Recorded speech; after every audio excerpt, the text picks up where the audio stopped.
T-minus 30 seconds.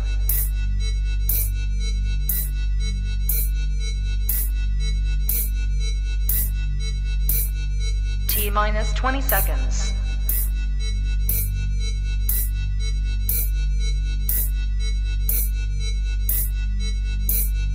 10, 9, 8, 7, 6, 5, 4, 3, 2, 1, 0.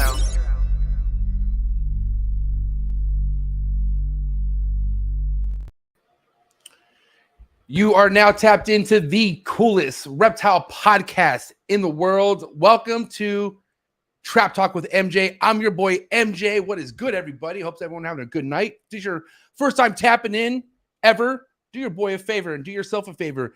Hit that like button and then hit that subscribe button. Smash that notification bell. That way you're on top of every single podcast I drop here on the Trap Talk Podcast YouTube channel. I want to say shout out to my subscribers out there. Even you reoccurring viewers who don't subscribe on that Gilligan type activity. What up to you guys too? I can't even say. I mean, you guys are still giving me the time of day. So shit. Thank you for spending your life with me. You know what I'm saying? We're gonna take this to the top. All of us. Shout out to everyone. The early birds. Early birds is just on another level right now. I gotta say, I'll get to you guys in just a second, man. But keep that energy going on in the comments and the live chats. Get the super chats already getting that shit going too, if you guys don't mind. But I will say that tonight's episode is brought to you by my good boy TJ, man, the Mandarin King, TOFAUTI Royals of Africa, one of the biggest players, up and coming players. Like, he's a player for sure, but like as far as being on the wide known player side of what this guy has going on in the game, he's somebody you want to go follow immediately if you're not following him already. If you don't know what the Mandarin gene is, that is going to be a gene that's going to be forced to be reckoned with. But this man is working with the best quality of that gene. He is the Mandarin King. That's my boy TJ, TOFAUTI Royals of Africa. Please go see what he's all about on Instagram, and then also go check him out on Morph Market. But TJ, thank you so much for your support. Can't wait to see you at the next show. Are you going to Pomona, TJ? If you're listening to this, TJ, hopefully he taps in tonight, because TJ don't play when he comes in the live chats. I'll tell you that much. But are you going to Pomona? Who out there in the chats right now, first and foremost, is going to Pomona Reptile Super Show, man? And then even if you're listening to this afterwards, drop a comment. Let me know if you're going to the Reptile Super Show in Pomona in January. We're about a month away from that. I can't wait. It's going to be awesome. My very first show that I'm actually vending at. It's going to be next level. Tapping in with all my trappers, all my fucking homies. It's going to be a great time. So make sure you let me know if you're going to be going, man. That being said, if you're looking for exclusive content other than what I put out here on a weekly basis, go ahead and go to the very first link that you see in the description and join the Trap Talk Patreon family, man. If you want to tap into some other stuff and see who all is a part of the family and get tapped into the Discord, man, come join us. It's awesome. It's nonstop growing what we have going on in the Discord. As soon as you join the Patreon family, you get that link to the Discord, which taps you with over 150 people. And yeah, man, shout out to my Patreon members, my family. We're gonna fucking take this shit all the way to the top. You feel me? But really, I really appreciate my Patreon members. Thank you so much for your love and support. Exclusive content, like I said, like the Soundcheck Chronicles and many other big things to come in 2023 for all my Patreon members. So please come join the Patreon family. Also, if you want to see what I have going on Instagram, as far as my projects, what snakes and reptiles I work with, go to TrapGod619 on Instagram. Go give me a follow.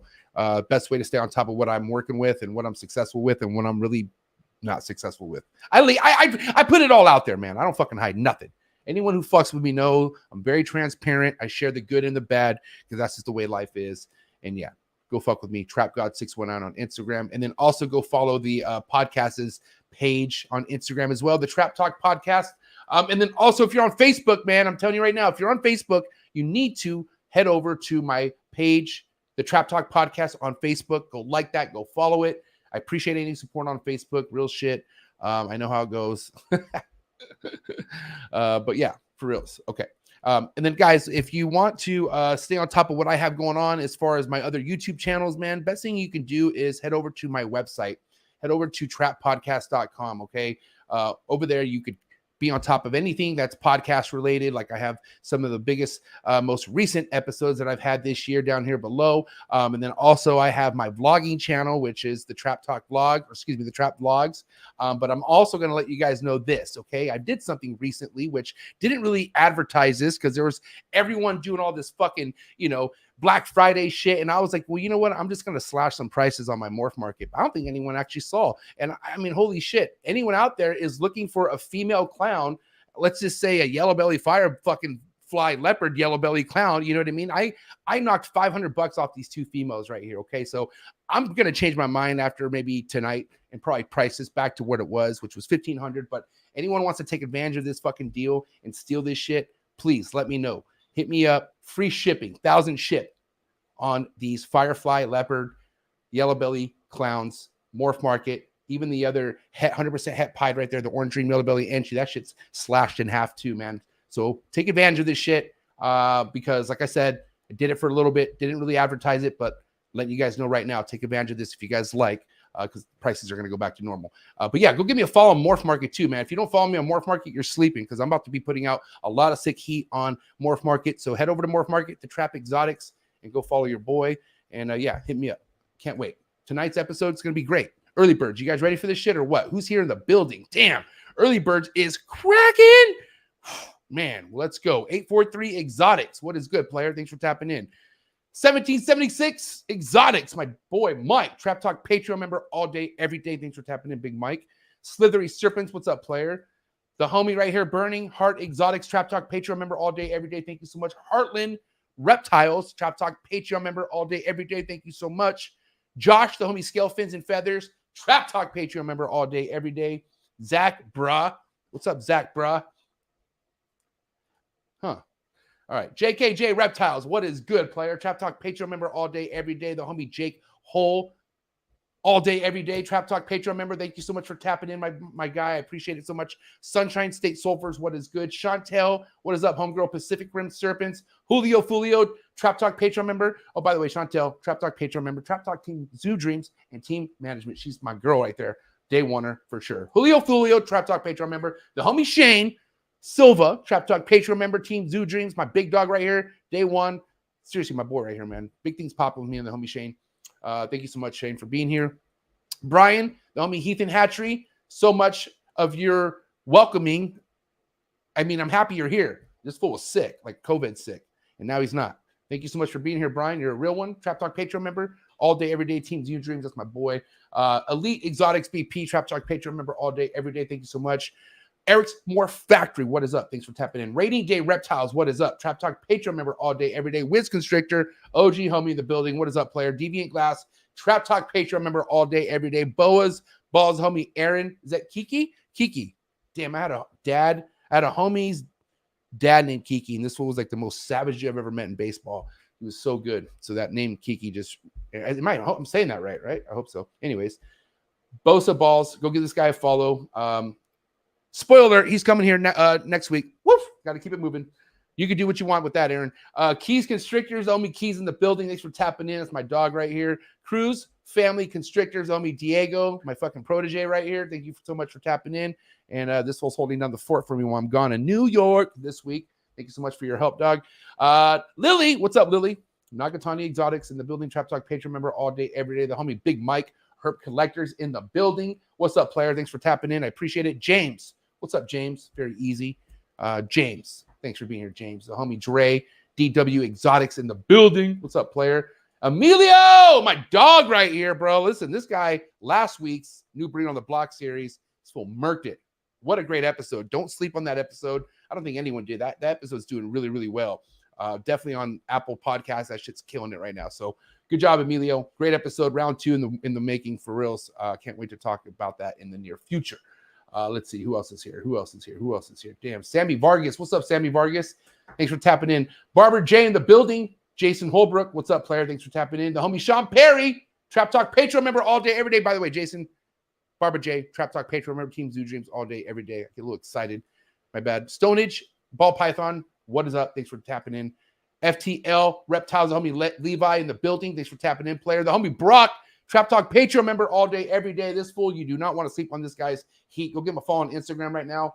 And that's my dog right here, Brock. I'm going to end that with Brock. I'm going to end it with style because my dog Brock is a chef and he will cook up some shit for your ass. You feel me? Anyways, it's about that time, guys. New Breed on the Block series coming right at you.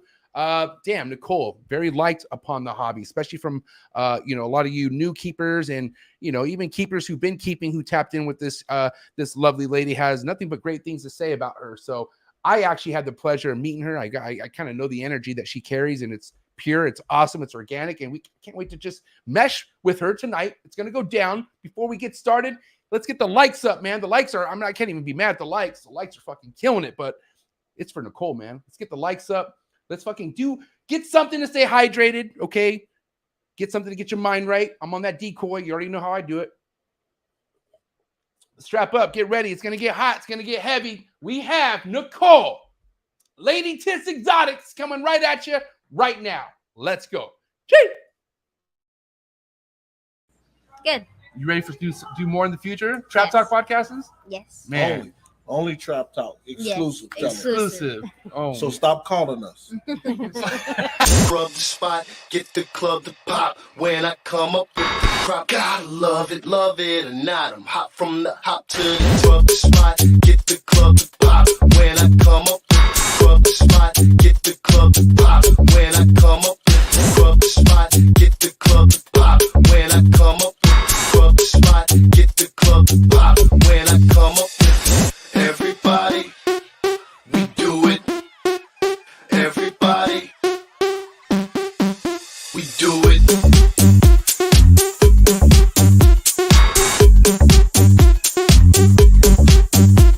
Do it. Do it.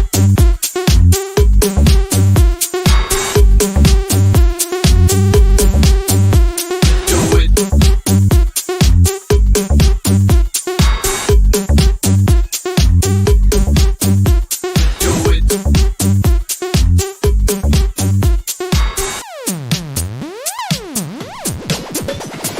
Rub the spot, get the club to pop.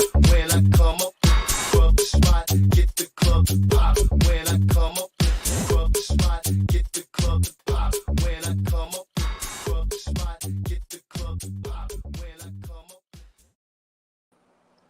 Nicole, because of what I just witnessed, you getting down to my intro was Oh, you can see me. man, I was like, this is the energy that I wish people could see what's happening. But I mean, that's what I'm talking about. That's Man. my song. Man, what's Nicole, Lady Tits Exotics in the building? Hey, everybody. What's up, girl? Thank you for I'm being here. How you good. feeling? How you living? I'm good. This is super duper awesome. Yeah, I'm real good. I think it's awesome too. I mean, what's crazy is how, you can see something like, I mean, I'm going to tell you how I even first ran into you as far as what you were doing. And it was through nobody. It was straight from YouTube. It was a video you put on YouTube, and it was you handling one of your bigger snakes. And you were talking about aggression and cage handling and whatnot. Mm-hmm. And it was such a beautiful video. I got to say, it was like, it was very well represented. I actually commented and I said, great video. There's personalities within snakes, but the way you approach and go about it is, no matter what that personality is, you could still, adapt and be mindful to the snake. So that led to just you being tapped in with, I gotta say, the ball python community. Like a lot of the up and comer ball python people you're very close with. But I'm not sure if it's just big snakes that you're passionate and working with, or if you do have ball python stuff too. Mm-hmm. So my story is, I started with ball pythons. My Okay. first snakes were ball pythons. I didn't just start doing reticulated pythons until about 3 years ago. And I raised them all up as babies. And shout out, I actually saw my favorite breeder in the chat, Jim Jolly. 5 of my 8 retics alone come from him. So I studied retics for about 10 to 15 years before I got the first one. Right. And I educated myself about them, about their different personalities. And keep in mind, I'm 49. So when people started getting retics were, on TV. You're not They were 49. wild. Hey, I'm not just saying this, but you ain't 49. There's no way you're 49. I am a grandmother of 3. I don't believe it. There's no way. I thought drink you a were lot my of age. water. I thought you're like low 30s. I'm high 30s. but I mean, still. no, hold on. That's in sales a long time ago. Well, shit. You're killing it. So I come up with the old school breeders. business. You know, I'm like real old school. So I know one of the videos that I posted on my YouTube is when I went to visit Kevin McCurley. It was a Valentine's Day trip that my husband did for me, and it was a private tour. And that day, that moment was like a little girl's dream. I felt like I literally was living a dream, and I kept pinching myself. I kept telling my husband, this is not really happening. I'm not really here.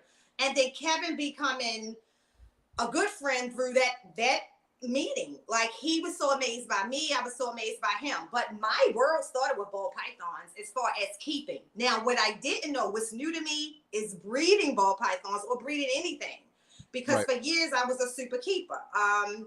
But I did know that I wanted to get into larger states. And I got the boas. The boas are one thing, but the retics were the ones that I feel that people, as I have them now, made me over fear them, and it was nothing to fear. They're like any other snake to me. And so that's what I try to show people. Actually, I think that I've been snapped at by ball pythons way more than I've ever been even snapped at from a retic. In fact, I've only had one retic that I ever saw even show a sign of aggression, and that was a baby that I accidentally hit in the face because my son was holding it, and that wasn't even from Jim Jolly. I think if I hit any Jims in the face, they'd just be like, "Oh, mommy, you hit me by mistake."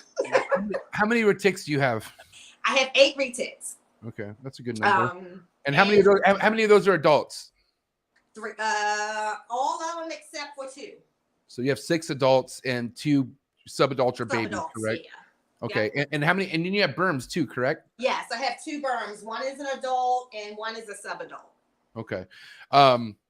Yeah, listen, I mean, have you ever heard my story with the Mainlands and how I fell in love with them and how I basically made good friends with who I felt like some of the best people at that time working with big snakes. Because I told them, like, they've told me, like, listen, this is the space they'll need and all this stuff. And you listen to information, but at the same time, you don't really know until that shit happens, right? And so I've gotten a position where these snakes that I love so much and raised just got into enclosures that they weren't comfortable in, and they started freaking me out, and I wasn't enjoying it, and I just had to make the right move, and just because how much of an effect it had on my mental state, and I didn't want to see these snakes like this. I had to place them in other people's care, and they all went to the right place, and it worked out great. And then also, mind you, I want to let you know that I too had such an amazing relationship with all my retics. Like, dude, like, I knew them, some would body check me. Like, I knew when some didn't want to be messed with, but like, even with body checks, I could just grab them and it wouldn't matter. Okay. Right. Until I paired my male for the first time. That's when shit went. And then that's when I experienced my male biting. My male was putting holes in himself. Like, I don't know, he was trying to bite, but he was putting holes in himself, and just, it was like a whole nother level, which was like, that was like the final push of me out of the retic game altogether, other than the super dwarfs. But because I had ambitions, I wanted to breed certain Mainlands and stuff, but I just didn't know what it all entailed, and I couldn't just keep them because it's a lot of work. Like, you got 8 of them. It's and it takes a certain person to work with big snakes. It really takes a certain individual, a very attention to detail, which I'm very impressed on why big snakes are a passion of what you have going on, because I can understand it. But how much support do you have working with big snakes? Like, how much is your husband involved, or do you have help or people who come through, or what's going on with that? I'm curious. So I am grateful to have my son as a support, but I will say that he is, everybody who follows me know that my son is an adult now, but he is an adult with special needs. So I introduced him to reptiles early, and I knew that he had a special thing with reptiles. And there are actually certain snakes in here. And again, getting into the psyche of a reticulated python, I'll use my Motley Golden Child Sunfire, for example.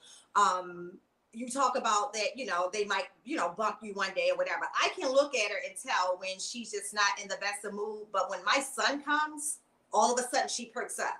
So what I'm experiencing, MJ, and I tell people that you have to live it to experience it, is that these animals, because of their intelligence, if you actually play with that intelligence, if you let them, like, mines are not in enclosures. This is where they sleep.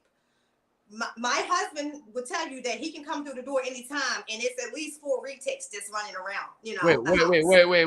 Wait. Slow down. Say that one more time. Wait, what? Say that one more time. You have loose snakes?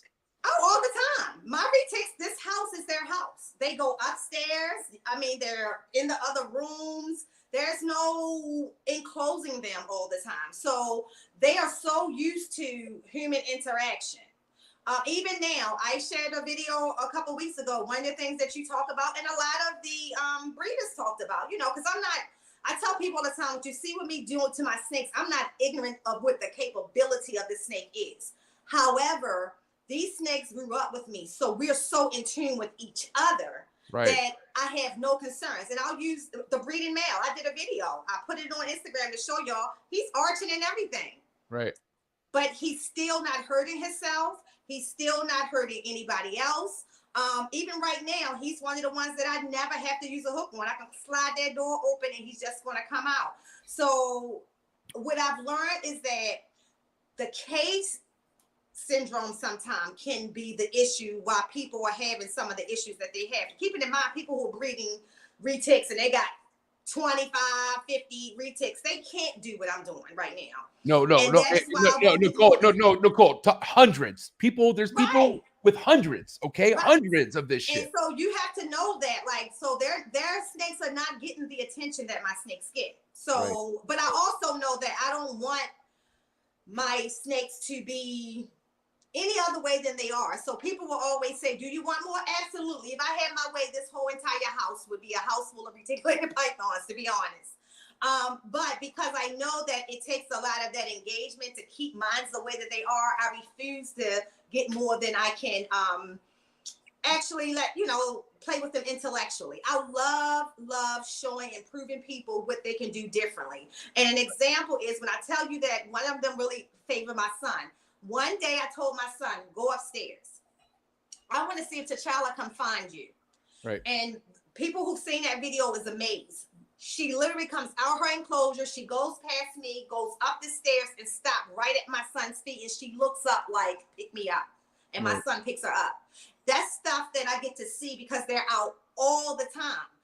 People have seen videos of my tiger pod trying to get into the rat room, literally trying to turn the knob to the rat room.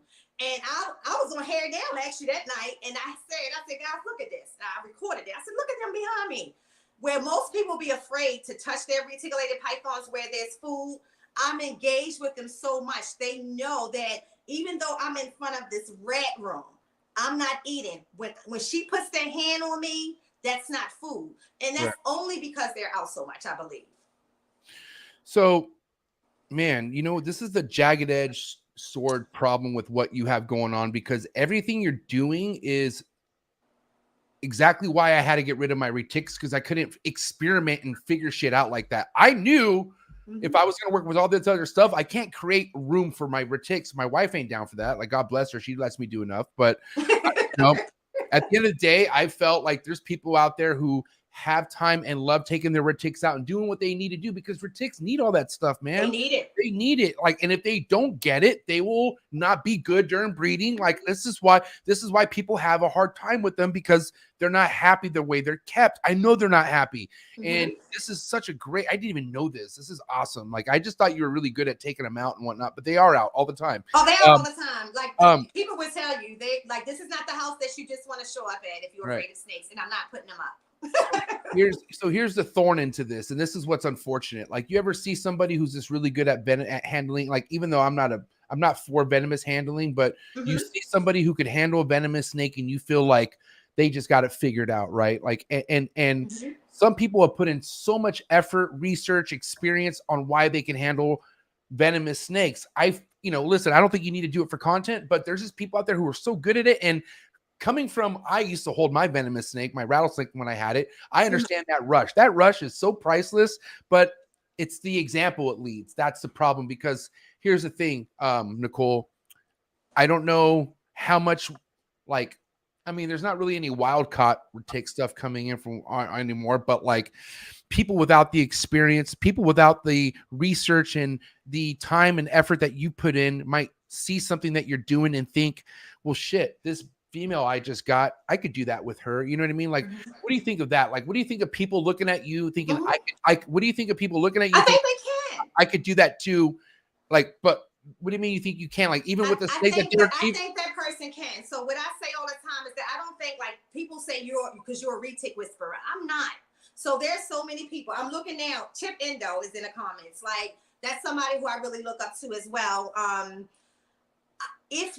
What I have seen with being in the retic community, and if you raise that reticulated python, how I raised mine, my husband would tell you every day.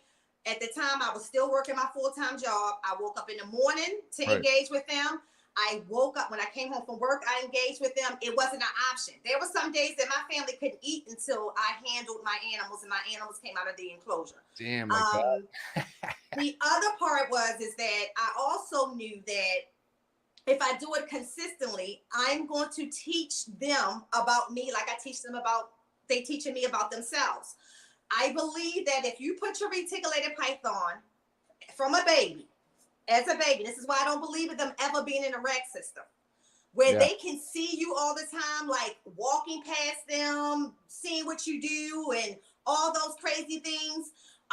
They pick up on all of that. I'll give you, another thing, one time a reticulated python, I was working from home during COVID, and I would be on my laptop all the time, MJ. One day I let the retic out. He comes and sit right in front of the laptop screen. I'm on camera, as if he is on camera. Like, you watched me do that. Yeah. And the snake did it himself. So I think people underestimate what these animals are. I don't, because I see it. I've seen them learn things. I've seen them to adapt to things, even down to feeding. I don't have my retics jumping out of an enclosure at me. They know that if I move over the left side of this enclosure, she's feeding me. And if I'm not going to feed them and I'm going to the left side of the enclosure, I will wait until they think and see that there's no food, or I'll use the hook. But anytime I open up the right side, they know there is no feeding opportunity because she never feeds me from this side. They know it. Yeah. That's one thing. It's funny you say that. I mean, but I could still tell you my retics were just monsters inside the cage, bro. Like it was no joke. But once you got him out, like, that was the thing is, like, you know, I remember, like, I should always feed it on one side. But when I saw that didn't really, like, calm him down at all. And like I said, it was, I mean, I don't know, like, Nicole, I could probably say I did not put nearly as much effort as you have put in to try to figure this out, you know, because I do work with a lot of stuff, but I don't feel like you should be spreading yourself thin if you're not willing to put in the effort to learn these snakes, because these snakes are a lot smart. Like, they're not ball pythons. Ball pythons could be through miserable conditions and you will never know. They'll just sit there and, you know, deteriorate, you know, but a retic will shove its face off. Like, if it's really unhappy, it'll look miserable. Like, you could tell if you could tell unhappy retic just because how miserable it looks, or if it's overweight and it's just fucking just sitting there like a glob. That's another thing. Yeah. If it's overweight, it's not going to be the overall health and husbandry of your reticulated python is what makes the difference. None of mine are going to. You don't see they're not overweight. I don't overfeed them. I feed them enough. I know when they're typically hungry by the way that they move in their enclosure. I will tell you that none of mine push their face, because it's simple as that. If I see that they want to come out, I let them out. Yeah. And now it's even better because I literally retired myself on my job on August 10th. So I'm home all the time now. So it's like we're always together. You know, you're in heaven. Yes, I can do everything with these animals. And I'll give you an example. I can be cleaning ball python racks, and I can have reticulated pythons out while I'm cleaning ball python racks. My reticulated python understands no. And it will go the other way. You know, they may not understand not to knock all the shit over along the way, but they understand no, to go the other way. So again, it's a time factor. I don't think it's nothing that I do special. I'm being totally honest. I think that I said to anybody who gets one, my niece, for example, get one. It's not what you think. This is what you need to do, though. If you don't do these things, I can't promise you that you're going to have the same experiences that I have. And I do it from the moment I get them out the box. The moment that they're here, I do that. And I never, and Jim knows this, because this is a question that people would say, never put them in a big enclosure too soon. My reticulated pythons quarantine, and after quarantine, they go right into an 8-footer. This girl did her. Like you're seriously nailing it, because you got to understand, I a lot, like, super dwarf for ticks is something I'm very like, I'm not, because here's the thing, I couldn't keep the mainlands, but I cannot not have a retic, and thankfully, my super dwarf female's 11 foot. She's still a big girl, you know what I mean? But it's just not to that capacity where a mainland would get. So my focus is obviously to work with smaller ones, but just the intelligence behind a retic makes me so like, I cannot not have that around, But I could tell you one thing that I'm very dear about with my hatchlings that I produced earlier this year. I had my very first super dwarf retic clutch, and man, it was an awesome experience. But one thing I can't help but to be so happy about is even when I had, I only kept 2 out of the 26 that hatched. But man, none of them really struck at me. Like, I couldn't believe how calm they really were, right? And there, give or take, there was a spicy moment during feeding, but like for the most part, like I realized like this is a time where you just take them out and like you just hold them. And so, I'm not gonna lie. Why didn't I like to work with a lot of my retics when I was first keeping them? Is because they were kind of mean. Because why? Because I fed them all the damn time. Wait a minute, y'all. Y'all hear MJ talking about they mean? Look what's behind him. I could go in right now and grab any one of these out right now. I have one of those, and let me tell you, he punched me more than any. I guarantee I could be the whisperer to that snake. I could tell you that much. But what I'm telling you is what you're saying makes all the sense on why I had such an issue. I overfed the shit out of my retics. I would fed them once a week. I'm not joking, but I just didn't know better. No clue. I was just like, Mr. Ball Python guy. Isn't this how everything eats? But I kept feeding them once a week throughout their, like, I think the first 3 years. Like they were beastie. They were big, but it was always food on their mind. You know what I mean? So, sometimes I just don't got the time today to work with shit like that when it makes me sweat. It's like, God damn, you know what I mean? But listen, it makes a lot of sense. You know what I mean? Yeah. And I have to shout out to the breeders too, because I do believe that like there's a total different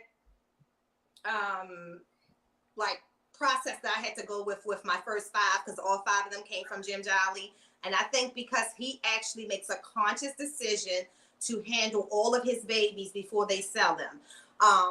Big time. And then the other 3, like one of them is a dwarf. To me, and I say this to anybody, the dwarf was the most timid one compared to any of my mainlands. Yeah. And so, but now again, all I did was quarantine her where she can see me all the time. And I also noticed that retics pay attention to other retics. So the other reticulated pythons taught her that this is how we act. You know what I mean? Like she watches, she's observing it. I mean, you see how they look. They are paying attention to every detail of what you're doing. And I always tell people that's why you can't do stupid things with the retic in front of other retics. If you don't think that retic noticed that you're harming or hurting that other reticulated python, they do. But they also notice that nothing happens when I come out with my human. It's a safe place. I can explore, and this is a large house, MJ. They go upstairs, they go in the other rooms, they go everywhere they want to go. When they're tired of going, you know what they do? They come right back and go in their enclosure. And all I got to do is close the door. I don't have to pick them up. They go right back on their own. I'm done. Let them burn themselves out. So when they go in their enclosures at night, I don't have night pushing because they exhausted their daggone selves because they played on the banister all day. So I'm curious, what do you like? Obviously you have temps, what they need to be inside the enclosure, but for the most part, throughout the house, what are the temps? So the house stays at 78, 80 at the most, and that's for all the animals. Now, of course, each animal, because I have different animals, different species, so they have different temperatures inside their enclosures. But my retics, you're never going to see them sitting under 85. They only do that if they just ate. They like 78. 78, 80 is where you're going to see my retics most of the time. I can't even lie because it's, I was battling with okay, because last year I dropped the snakes I have in the trap, like the ball pythons and the retics and the scrubs, all the bigger snakes inside the trap. Last year I tried to do this. I tried to do this temperature drop thing, and my female retic got hit with an RI, and so like I kind of panicked, and I was like, oh my god, you know. So I bumped her heat up and whatnot, and then she became gravid and all that, and so I was like, dude, my god, then she really needs her heat, right? So I just gave her the 87 hot spot. She never laid. I think she probably laid on the 87 for like maybe one day for like 10 minutes, and then she went back, and the other side was 77, 78 on the opposite side. Yep. And I was like, dude, is she ever gonna lay on the hot side to lay? And she eventually laid on the hot side, but when she laid, that's when she laid it, you know. But she was basically cooking those eggs on the cooler side the entire time. Mind you, I still give her that option, which, you know, you never know when they want it, right? So it's always good that you have that option for them. But that's the importance of having the big enclosure. Like my retics can find their heat source, their heat spot anywhere in their enclosure. So if it's here, if it's here, if it's here, if it's here, they can find it. They also can find their water source in any enclosure. They have one water source to drink, and that's another thing. They know which one to drink out of, and they know the other one that I'm gonna go lay in and, you know, prepare for shed, poop, whatever. You know, they'll do that in the other one. They will never poop in their drinking water. So let me ask you this, because I could tell you what, you know, going back to the snake that's not smart, the ball python. Let me know if I'm out of pocket on this, okay? The once a week water change is not being okay with me. Like, do you feel like I'm overreacting, or do you feel like doing once a week, once every 7 day water changes for an animal is okay? No, I change my ball, but anything that's in a rack system, I change their water every single day. So my ball pythons water get changed every single day. My husband would tell you, I pull those drawers every time in the morning and every time in the evening. I'm looking for poop, I'm looking for shed, and you got to have fresh water. Now the reticulated pythons, I change their waters every other day. Yeah. But fresh water, you feel like that's something they realize. Like, they know when there's fresh water. Oh, yeah. If you can see that, you put it in there and watch how quick they'll go to it. Like, yeah. They definitely recognize that. Yeah. Absolutely. I mean, like, come on. I'm sure other people recognize that too. Why would they stick to once a week water changes? That just kind of bothers. I know it's because of their workload. I know that's what it comes down to. But then that's where it comes down to, then maybe you have more animals than you should keep. Because that, to me, and that's the one thing. So I have the retics, I have the berms, I have the green tree. Shut up, Maki, the little crazy green tree over there. He's gotten a lot better, though. I got to give him credit. How old is he? How old is he? Neo, or is he? How old is he? No, he is. Look, I kept him in quarantine for a year. You should. He's two. So is he fully done changing colors or no? Yes, he's fully done changing colors. Yep. So he's a lot better. I mean, a whole lot better. I have to give him some credit. I need to stop being mean. I have corn snakes. I have ball pythons. I have the Ackie monitors. I have the Asian water monitor. I have the tegus. I have the tarantulas. I have the gecko. Like, I have all of these different animals. So you want me to drop my whisper trick for you? What's his name again? I'm sorry. DMX. So you want me to give you the trick with DMX here? How to get DMX to stop barking at you? Yes. Best thing you do exactly. Obviously, you monitor this because these fuckers could get away, but you let it roam. Let it roam your house, like on your couch. Basically, take the perch out. It's gonna be probably going ballistic. Let it do its thing, but put its chin on something. Like let it find its chin, and then it's gonna stretch off, right? And then follow that snake around. Have a hook and just keep doing that. Like, you know, if it's going off the couch, then take it back to the beginning of the couch. Next thing you know, you'll be able to just put your hand underneath there, and then that's how you just start handling them. So, well, Ma'am Jay, you're right. My husband would tell you the one time that I actually let him get on me. We did that inadvertently, though. He actually got on the floor himself, right? And then he's going around or whatever. So we looking for him. And I noticed that when you let him do that, like even now, when you let him come out, he's a much better animal. Yeah. It used to be a time that you couldn't even go and put your hand in there without him striking. So he lets you do that now. He actually embarrassed me a couple times on the live. I kept telling people, watch he strike at me, and he didn't. I realized he's getting better. What is his setup like? Let's talk about his setup real quick. What is he in? He has a beautiful setup. He is in a nice cryptid. All of my animals get custom made enclosures. Okay. He's in a nice Cryptid Creations PVC, nice PVC enclosure. He has 1, 2, 3 perches. He has branches, and I don't like a lot at the bottom because I like to see what's at the bottom. But he has a mixture of eco earth. and ReptiChip, like kind of like mixed together. Mm-hmm. He has not a real large water bowl, but a large enough water bowl that if he wanted to soak his body in there, he can. But it's flat. It's about that much water. It's not a lot of water. Okay. But yeah, if I wasn't so afraid that this would move, I would show you. But yeah, it's a nice enclosed. So I guess it's about a total probably 4 by 2 by 2 or maybe bigger, but it's pretty big. It's tall. Yeah, it's pretty big. Okay. So what's this? What's the heat like? What do you have them there? Like, what are the temps at daytime and nighttime? So at nighttime, I bump it up to 90. Bring it down. Woo! No wonder he's pissed off. Oh my God! MJ, look, listen. When girl. we put it at 90 on the thermostat. No. When we put it at 90, but listen. When we put it at 90 on the thermostat, he has all of these different temperature gradients. So 90 is where his hottest spot is. Then he has that 80, 87, 85, and then buried all the way at the bottom is like 83, 84. So just like with the retics, way too I'm warm. gonna listen to you on this one. No, you have to. I love you to death. I know you're a woman who wants to do it right. You need to listen to me right now. This is all wrong. So we need to listen. We need to fix this. Okay. Okay. Mind you, these snakes, their nighttime drops are probably like high 60s. Okay, 70s. What? Yes, but I'm not saying for you to do that. I'm telling you where they're at. I'm telling you where they're at, where they're located from. Like you have the whole, like how you were talking about retics are overheated. You are doing this with your chondro to the fullest extent, but we're going to fix this right now. So you don't even need 90 during the daytime. You need to get that hot spot, put it at 86 the most at daytime. Okay. And then put 86 for 12 hours. And then the other 12 hours, drop that thing to 77. Okay. So, and I would have never known that. Check this out. You do this for a couple months. Mind you, it's going to eat a couple sheds. This fool is going to stop being pissed off at you. Watch. I am telling you right now. And here's the thing.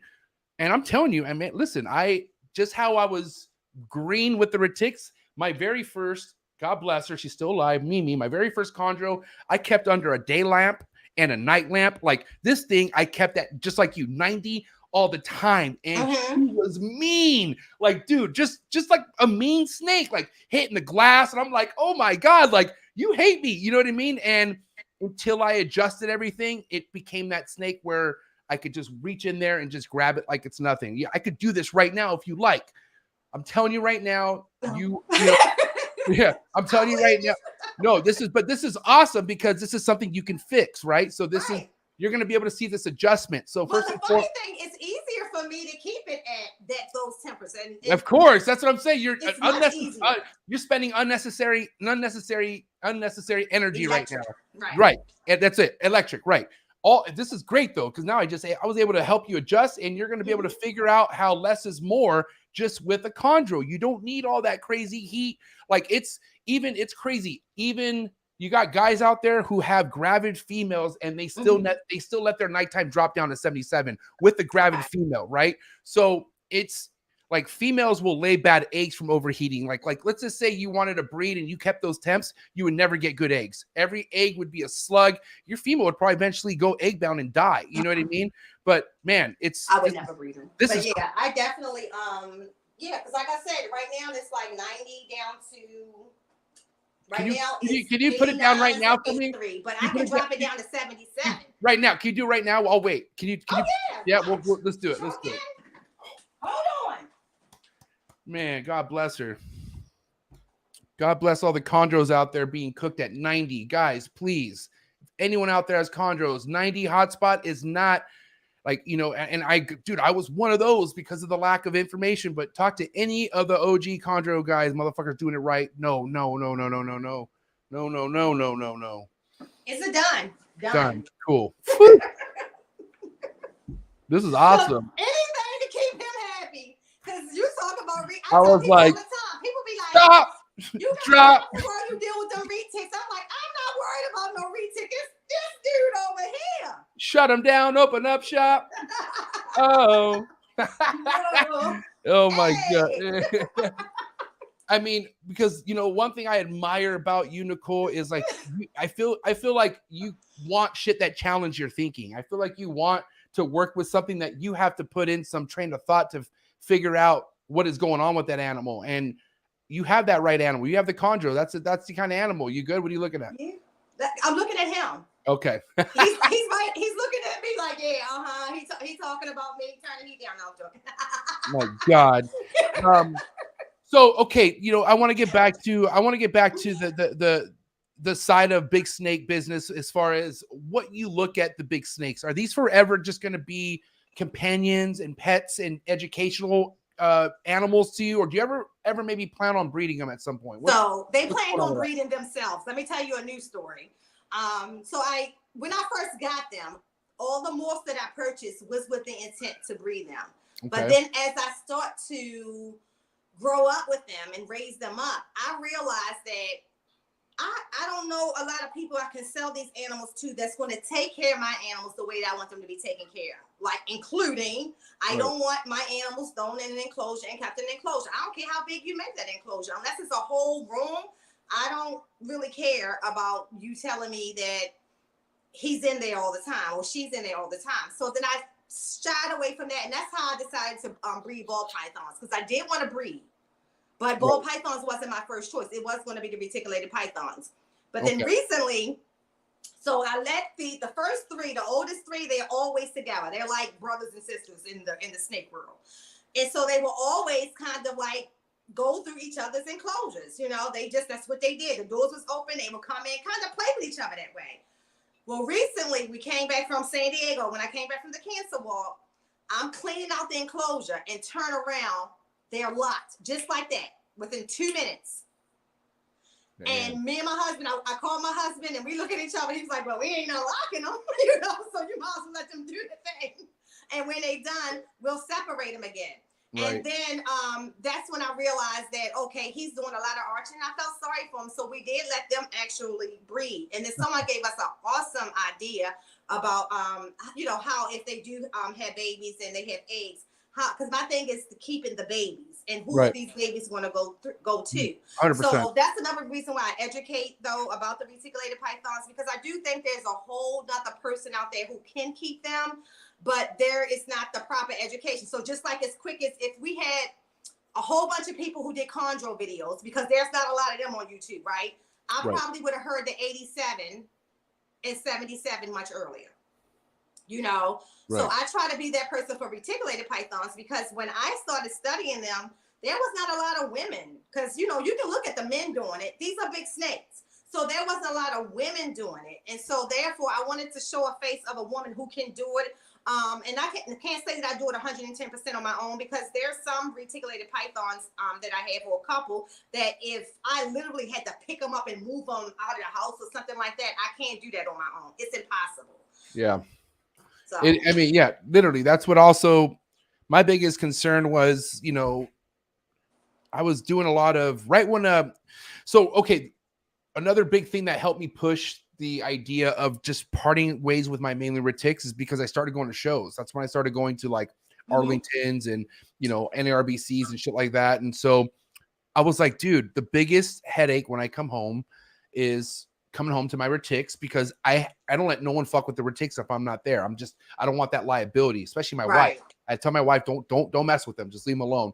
So the thing is, you go 4 days, 3 days, 2 days without giving a retic attention, and you leave that thing locked up, you're coming home to a mess. You know what I mean? And so I was coming home to 12 big messes. And a lot of times it was just like, and I wasn't like doing the work that was making me upset, but just knowing that this animal had to sit through it and just like come home, and I'm like, this thing looks fucking not happy, like, and it's sitting in its own shit or like whatever, only because no one could take care of this thing but me. And I got tired of that worry, you know what I mean?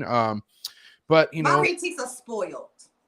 Right, God bless. I think they should be, to the point that MJ, if I see them on the camera looking like they want to come out, I don't care what time of day or time of night it is, I'm coming downstairs and the baby's coming out. I give them all of me. I give all of my animals all of me. And so it's possible, like some people always say, oh, am I overwhelmed? Never. Like, I enjoy this. I enjoy it so much. And I'll use an example. My husband, we've been together for years, terrified of snakes. on this past birthday of mine, he promised that he would pick up a ball python, and he did it. And now he just will go and he'll pull a ball python out the rack now. But what impressed me is when he said, "Babe, I want to hold a retic." And I'm looking like, is this him? And he said, I said, "Which one?" He said, "Give me the one that you think is the easiest hold." And that's the tiger pod. The tiger pod is a sweetie pea. So I said, "Well, hold the tiger pod." And he held them. And now, like, Monson wouldn't touch him. He'll touch the retics now. The other day, he had to help my son because I was doing something else in there to get the Molly Mochino back into his enclosure. So it's like different things that I truly believe that when you can change the mindset of someone like my husband, who just was like, no, wouldn't even come in this room. And people would tell you, he used to tiptoe in there and peek in the room. He wouldn't walk in his room. So it's like now he sees that they're not what he thought they were. And so he's a lot comfortable with it as well. And that's my goal. Every single time when I talk to people, I'm not joking when I say that these animals are amazing. They are amazing. And I have already defied everything that someone told me I wasn't going to be able to do with them over and over again. So I don't listen to anybody else but the snakes. You definitely have me like, I'm very impressed. I mean, only because I see everything you're doing is based off what the snake is showing you as far as what makes them in that stage of being comfortable. You know what I mean?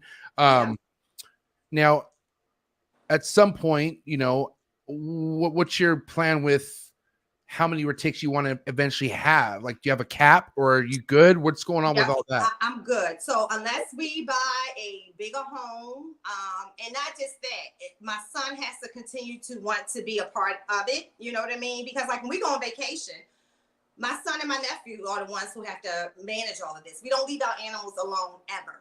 Right. Ever. It's just not even an option.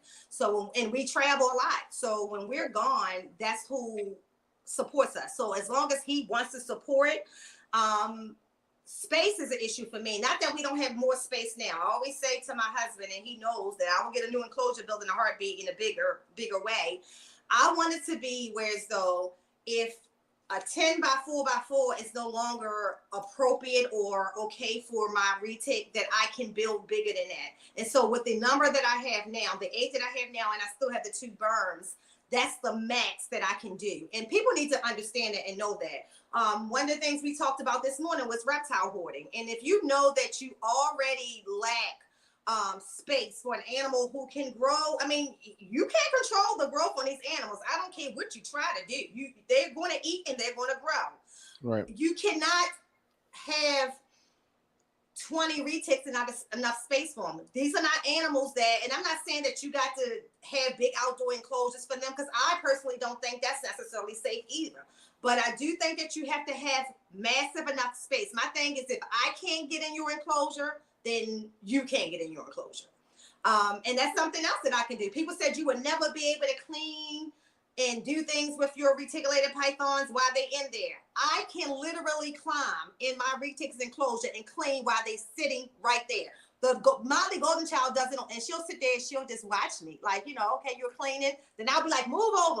And she'll crawl over you and let you get to the other side. So I think it's nothing magical. I really don't. I think that the people that I looked after, like it's a guy named Randy Wright, a girl named Marquindra, that I actually stalked them for a couple years before I got my first reticulated python. And I noticed that the relationship they had with their retics, even still to this day, and their retics are much older than mine, it's the same relationship, because they're the ones who like pretty much say, if you just keep doing this, Randy always said this to me, lay hands on your retic every day. Lay hands on your retic every day. And that's what I do. And then it's just got from laying hands on them to letting them do whatever they want to do in the house. I mean, I'll let them use this house for their jungle. Whatever you want to do, wherever you want to go. You know, another thing they don't do, my retics don't poop and pee outside of their enclosures. Oh, stop it. I'm calling cap right now, miss. You need my retics don't poop and pee outside of their enclosures. None of the adults. I want to talk to your husband now. Talk my here in the chat, babe. Tell MJ. Tell MJ would have been the last time I had to, and even then that was an accident. That was when I was younger. Mr. Ladiest Exotics, can you please confirm babe, that? He there. Tell him, babe, we don't clean poop and pee from retics. somebody has stepped in it at some point. I don't. No, There had to be a calcium poo or something. A little nugget.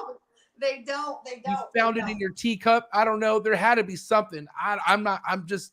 Not for the adults. When we first got like a couple of them as a baby, they might have like peed on you, right? But once they got like older and sub-adults and the adults, they don't.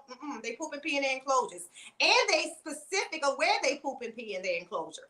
So, Nicole, another big reason why I'm so stoked to have you on the show is because there's a female big snake keeper who's been in the game for quite a while, and I respect the shit out of her, but man, she could use support, and I feel like she has it now. You know, it's right here. But my homegirl, Megan, do you know who Megan is from Mega Conda? Conda, yeah, I actually have one of her t-shirts.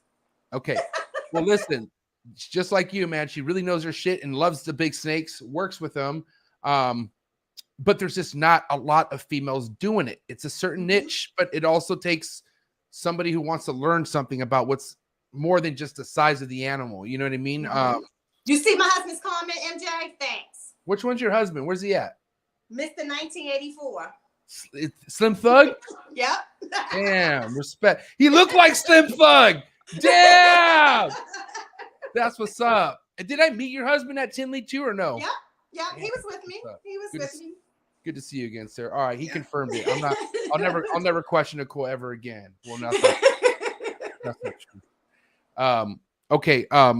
Now listen, let's flip the tables here for a second, okay? Yeah. Because you know, we are talking a lot about the retics, okay? But you want to know one thing that I can't say the retics ruined for a species that I had to let go with them that I loved to death, and they never gave me. You want to talk about a wholesome snake, like the ideal pet, perfect, like show snake. And it wasn't a reset? No, it's a berm. It's a berm. The berm. Oh no, boo! Dude, Boo! I'm telling you, I had this snake named Pebbles. Okay, so Pebbles, man, she was like, I would sleep with her. Like the way you want to interact with your retic, this is how I saw Pebbles. God bless her. She was a sweetheart. She shit all in one little corner. Like she was just a perfect snake. I loved her to death. But I also have other people out there who keep both berms and retics. Like my boy Dill. You know who D's Balls and Exotics is? Yeah. That's what a guy. So him, you know, dude, that guy definitely somebody who's on that upper level respect when it comes to big snake keeping. But him too, man. He says berms are life. He says berms when it comes to just simplicity and having a big, beautiful, just if that's what you want. If that's what you want. If that's what you want. So I have two berms that I love. Don't get me wrong. And you just struck a hole. You look, I'm sure I'm not even gonna look at the comments. I'm sure DW Exotics is talking crap right now because we just had this whole contest of the berm and the retic going. Did he? Oh shit! What is he on my side right now or what? Is he on the berm? He's on your side with the berms, Let's but go. I disagree. So berms are just still have that slight stupidity of not gonna say stupidity, the lack of intelligence compared to, they're like big ball pythons to me. Right. But the retics do things that snakes should not be able to do. They figure things out that snakes should not be able to figure out. So if you want a snake, don't get me wrong, I love the fact that a berm can kind of be very chill and, you know, do that thing. But I like the fact that I can do that to a retic and it'll turn around to me. I like that. My Nicole, bird won't do that. I'm just I like. I tried. But you also only got one berm. I got two. Oh, you got two. Oh, you got two. Oh, my bad. You got two. How big are they?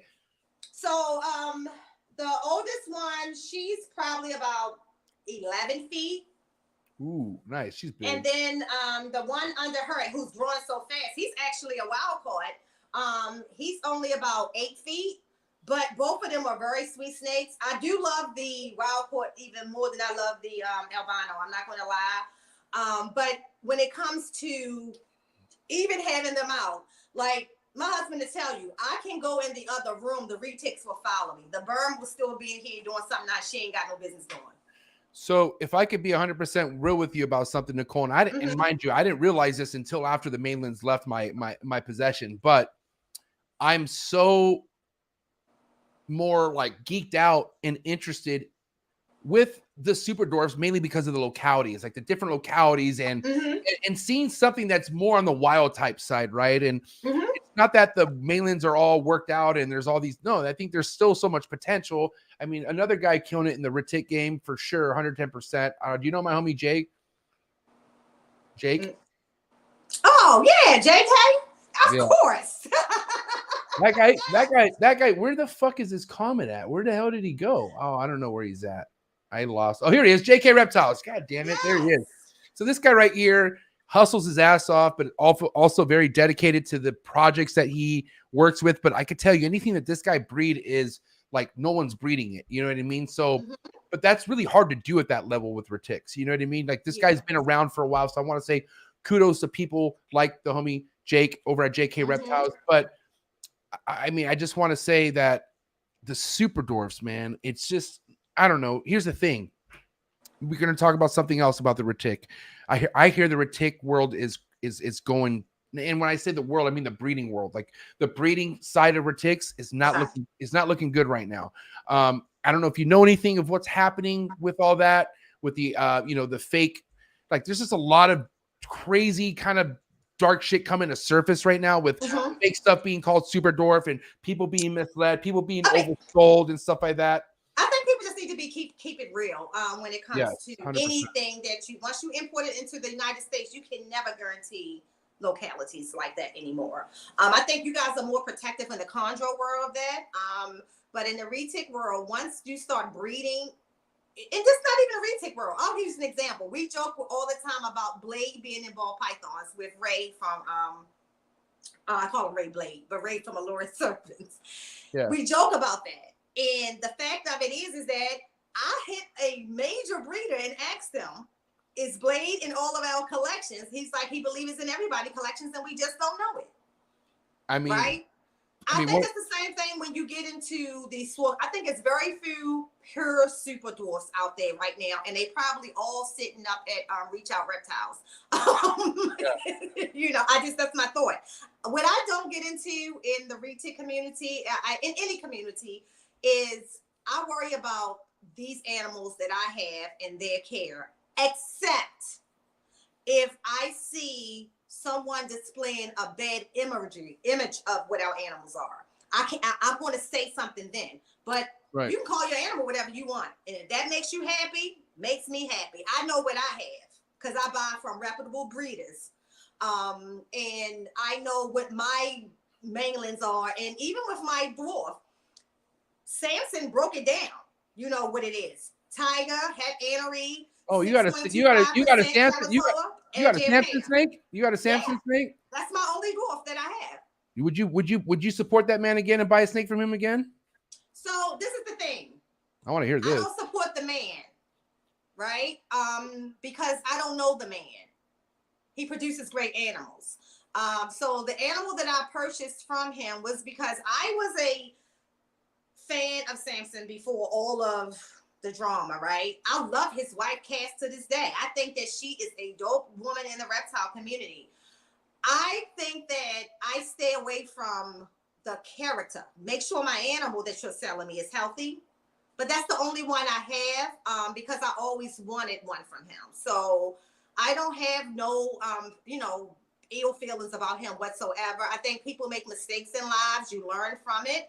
I do think that lately he's been a little off. And so I just don't have to deal in that, engage in those communications and those chats, I bless your positivity. I know your energy wants to focus on what matters and what matters. Oh no, AJ, MJ, I can get pissed. I can get pissed and I can say things. Well, let me talk. As long as you don't mess with me. Let me talk.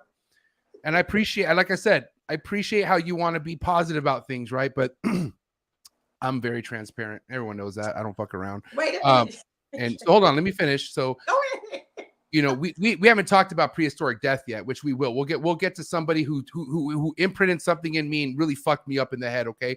But let's talk about somebody else who fucked me in the head. Somebody who used to kill pit bulls, somebody who used to kill dogs, right? Let me finish, okay? But this guy actually has photos, and I'm gonna send you these photos right after we're done with this podcast. I won't do it right here on the live, but there's photos directly how this guy keeps his collection, okay? It's trash. That guy is trailer trash. It is disgusting how that man keeps his fucking animals to this day. It's to this day. Mind you, you have one of his animals. You're being sweet. One of his animals. But until you go to his place and you physically see, because you're saying that, and God bless, I don't, this is not against you, Nicole, but you're saying you don't mind or pay attention to the character, but his character's influencing the animals. It's what he's doing as a person is going into the business and his animals, right? I'm happy you got a healthy animal, but the guy is one of the biggest piece of shits to ever touch earth into this hobby. And I'm going to stand 10 toes on that. 100. And you can. 100,000%. Nobody can ever tell me. It's just like somebody trying to tell me Jay doesn't abuse his animals and Jay doesn't have overweight snakes and Jay doesn't have snakes with just eyeballs with no face. You can't tell me that because I saw it and I have video. I haven't, you know what's thing? Like here's how non-pathetic and thirsty how I cannot be. I haven't posted any of this content yet. But guess what? You don't think that shit's fucking lock and ready to, like, if I need to, and that's not a threat. I'm just saying if I ever get pushed by the community that what I'm saying is not facts, it's fucking false, which that's not the case. There's so many people who've seen what I've seen. There's so many other people who are like, MJ, goddamn, they're happy I'm saying this right now because it's the real. But you got other people who are either just vested a snake wise. I mean, like, oh, he's a good guy. I got one of his, I got a couple of his snakes. He's all right. But what do you really know about the person? You know what I mean? So I remember I'm 49, right? So you're not 49. You're 30 something. Don't lie. I know. But this is the thing. And what you're saying, trust me. I don't know if Chip is still in the chat, but Chip, who I really respect, feels the same way that you do about him, right? Well, I don't know Chip, but I like him. Chip is very candid in the retic world, but he's someone I respect as well. However, I will say this. People say things, and I'll say people can even say things about you and myself, right? That may be that person's experience. I'm going to not let you put that on me. Will I hang out with him? No. I love his wife. I really do. I really love his wife. Has some of the things that he admitted to do in the past, is it wrong? Absolutely. Do I have a dope reticulated python? Absolutely. And I do think that one is purchased. It was purchased like a year ago. And that was after, he had to do a whole lot of rehabilitation. He had to do make a lot of changes. So just in his defense, I'm not the man. I can't do that. I don't let people do that. Right. Because there are people right now somewhere talking shit about me. Right. Yeah. But that may not all be facts. And I always say the woman I say this to people all the time. The woman before I married my husband, she ain't the same woman I am today. And I don't want nobody to keep reflecting on the woman I was before him. So that's the way I'm that way. It's not that I want to be positive. I can be very straight to the point and cutthroat when I need to be. But I don't want to do that in the situation where as though, I think everybody needs the opportunity to redeem themselves. But for how many years? How many years can you actually be have the availability? Like, you understand this goes years back, like the abuse he's been doing, and it sucks because like you're not a dumb lady at all. Like, look, we just got done talking about how intelligent you are, tapping in, but this guy, the way he has somehow influenced, like, and I just understand this is all through one snake. It's not making. But no, it's not even through the one snake. So like, it's just the fact of like, I've never had to go into like his facility. Like, so if you've been to his facility, I never had to. What I can tell you is the day that I bought that snake, his setup, his enclosures was just as great as everybody else's. I don't, and I said this to him personally because he's asked me, when I interviewed his wife, I've already made it clear. I don't want to talk about your husband. That's two different relationships. You are him and he is him, right? I just don't want to be the person I think about Michael Vick, right? When we talk about the dog fight and things and stuff like that. I was a big Michael Vick fan, and then that happened. Yeah, for sure. Yeah, I don't want to be the person to never give a person an opportunity to redeem itself. So I said this to somebody before. Have you seen what he's doing now? Because he's made conscious decisions, and I don't know this through him. I know it through other people, to lower his animal count. You know what I mean?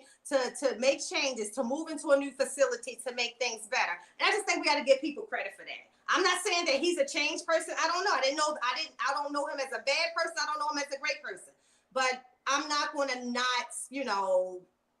give him the opportunity to, like I said, speak for himself. And that's what I think that he hasn't done enough of. I only saw one interview where he did that with Brian Cusco. And I felt like after that, he became a little bit more angry. So the reason why I don't follow him now is because of his social content, not because of who the person is per se, because I don't know him. At the end of the day, you vote with your dollar. Well, yeah, kind of, but I can tell you that it wasn't a big dollar. It was more of an honor. I'm not. No, listen. Like I said, like this. It's like you're a victim. I look at you as a victim of this shit because it's not like you really knew. Like you're not looking for that shit. You're sitting here like I'm not out there looking or asking his wife shit. So God bless you. You got a good snake, but I'm in a different. I'm in a different position where you're now in this position. You're a podcaster now, so you're about to get. Right. You're going to be in a position where maybe you and I'm feeding you information that I get. I can't help that I get facts sent to me, and then not only that, I have actual experiences, like face-off experience with some of this shit. That being said, I respect and I love a lot of the people I look up to in this game. Okay, so this guy being who he is, he's now publicly coming out and trying to trash people who have a legendary name in this game, and I'm not even talking. Hold on. Let me finish, please, miss. Let me finish. And I'm not talking about Garrett Hartle whatsoever. No disrespect to Garrett Hartle. I'm talking about somebody who, in my heart, carries a fucking bigger legacy where I'm at, and that's Eric Lee. Eric Lee is probably, in my eyes, one of the best super dwarf retic breeders, best guy in the retic game today. Okay. The most honest guy. Like this guy is so like straightforward, transparent, honest. And the fact that this fucking piece of goddamn trash just rolling out of whatever he rolls out of has the audacity to call him out and tell him that he needs to make things right with his customers. That's a fucking shame right there. I got to tell you right there. I thought I had enough to be like, dude, this guy's off the wall. But no, this guy's really off some shit. Like off some he's off the extras. And that's why I feel some type of way. No matter what, it has no effect on me and you. We're homies for life. Right. I think too, like I said, in the last year or so, I can definitely see that. Again, I know the whole story about Samson Pruitt. And like I said, we've had recent conversations that were very candid. But you've seen pictures? Have you seen pictures? So you got to remember, like I said, have you seen in the last year? Because I don't. But regardless, don't you care what it was in 2018? So in 2018, all I know of, like I said again, nothing with his retics. I only know of the issues with the dog fighting and the dog abuse. And then, like I said, there are people who feel as though he breeds too many snakes. But you bring up Eric Lee. People have said negative things about Eric. I don't have anything against Eric or anybody else. Right. More than Samson? More than Samson? You've heard more than... not Samson. Me and Samson don't have conversations about reticulated pythons. There's only certain people that I respect in the reticulated python game. And I'll tell you who they are. One of the people you just pointed out, JK, I respect that man a lot. Chip Endo, I respect him a lot. Jim Jolly is the man to me. I think I wouldn't have the experiences with retics if I didn't. And then of course, Kevin McCurley, when it comes to the retics, like I said, I wouldn't own half of the animals that he owned if it wasn't for him. So I don't try to get into a lot of I'll be honest, like once you start to get into like a lot of the drama type of stuff, I stay away from it. So I stayed away from Samson for years. And all I can say is that the day that I got that snake, it was about a year ago, it was at Hamburg. It was the first time he's been in Hamburg, and I would say in years. He and I, as a customer, had a very candid conversation. But it wasn't about him personally. I just want him to know what I did know and things like that. I think that, the man has to get an opportunity to redeem himself. And I would say you and some other people very close to me are never going to give him that chance. I would never buy another snake from him. This snake, the reason why I had from him is just because it was a really good deal that he gave it to me. And he wanted me to give him a chance with one of his animals because, of course, I am a spokesperson for the reticulated pythons. And what I can tell you is that the animal I have is 110% healthy. It's a 110% a very thriving animal. And that's all I can tell you about Samson Pruitt. That's why he hasn't been on my show, really, honestly. I do think lately, I mean, I'm just being honest, but even then I can separate his wife, right?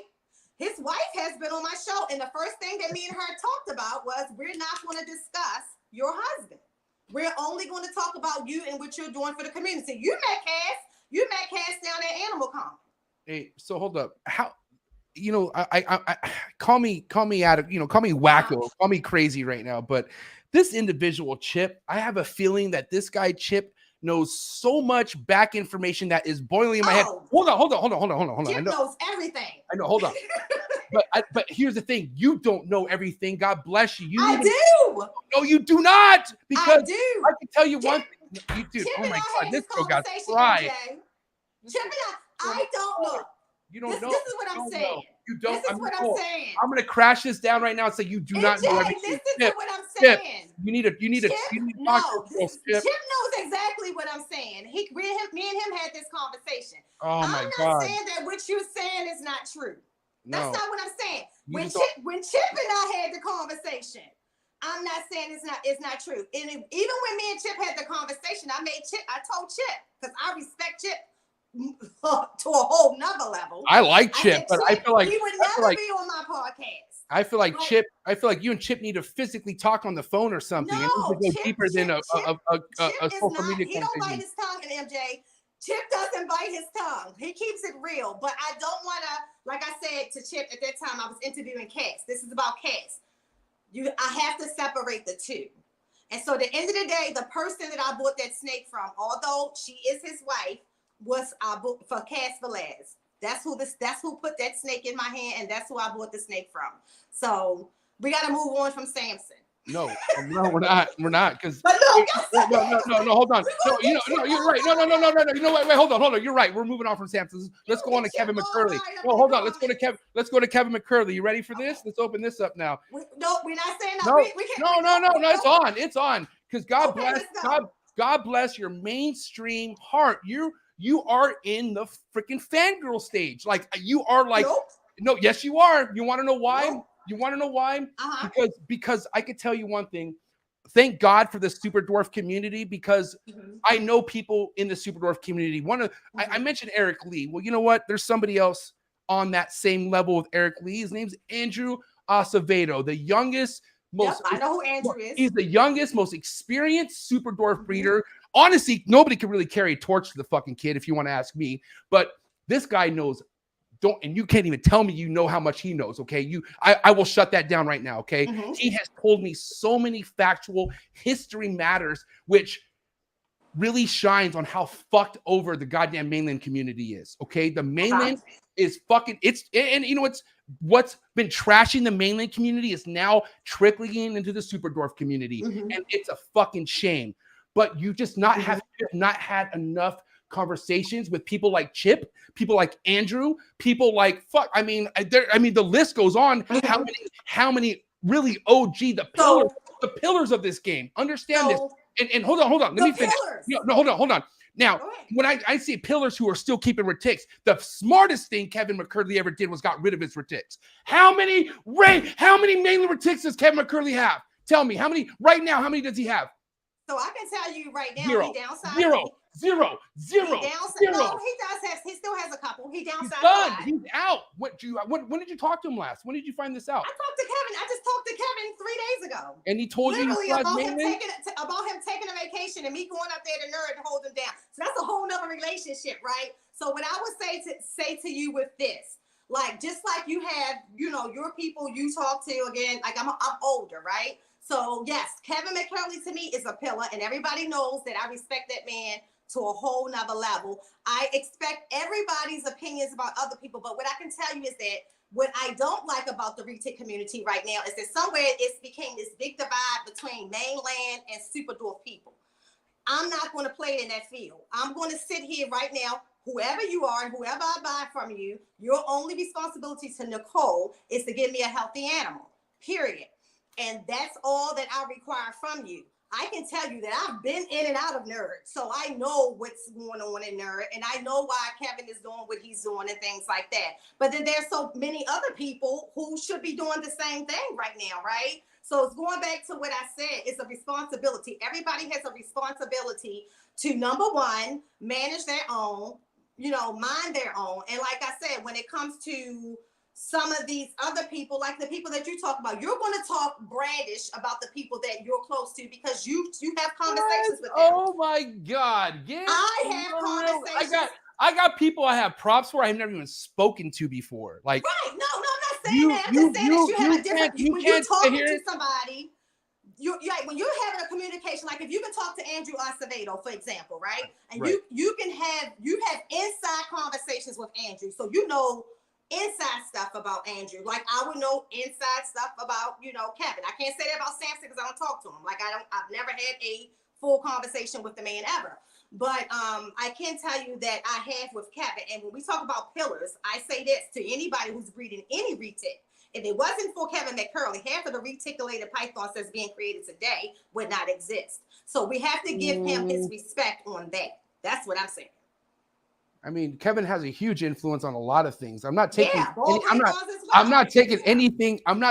anything away as far as like he's such a legend in what he does, but Kevin got out thankfully because the market it's too much. The market got so oversaturated with shit to where good luck selling something that should have value. It sucks. It's so sad to see how things are priced in the mainland world. It's really and I think fucked too up. he made the mistake of overproducing. I think that just because you got all these amounts of dollars and things like this and you have all of this space, you can be a victim of overproducing. Same thing with his monitors. He's downsized on the monitors as well. Like you have to be. He had a hoarding problem. He had a fucking hoarding problem, just like every other big keeper in this. But thankfully, he evolved. That's why I give Kevin props. There's other people out there who don't know. They don't have the message. We haven't even talked about prehistoric death yet. I mean, that's one that I again, the way that you felt about Samson, that's how I feel about that one. But I won't talk on it because it again, what I want to see is the find a way in the retic community, and that's why honestly I don't spend a lot of time in those chats. I tell that to people all the time, or in the different retic groups. I might talk to individuals, but in the individual retic groups, because there's so much catering that goes on between this mainland and super dwarf community. If you love super dwarf, keep them. If you're saying that you're breeding 100% bloodlines, do that. Do that. Be honest about it, like you said, and I respect people for doing that. But also, I don't think that we do the community any justice creating this super dwarf and mainland divide. And I think that's what I'm seeing now. That's why people are not buying reticulated pythons. You can't trust a lot of what's said in the community or what's done in the community. So all Nicole can worry about is the reticulated pythons that she knows, that she manages, and that she raises, and that she handles. And that's it. I made a comment the other day, and JK may have seen it.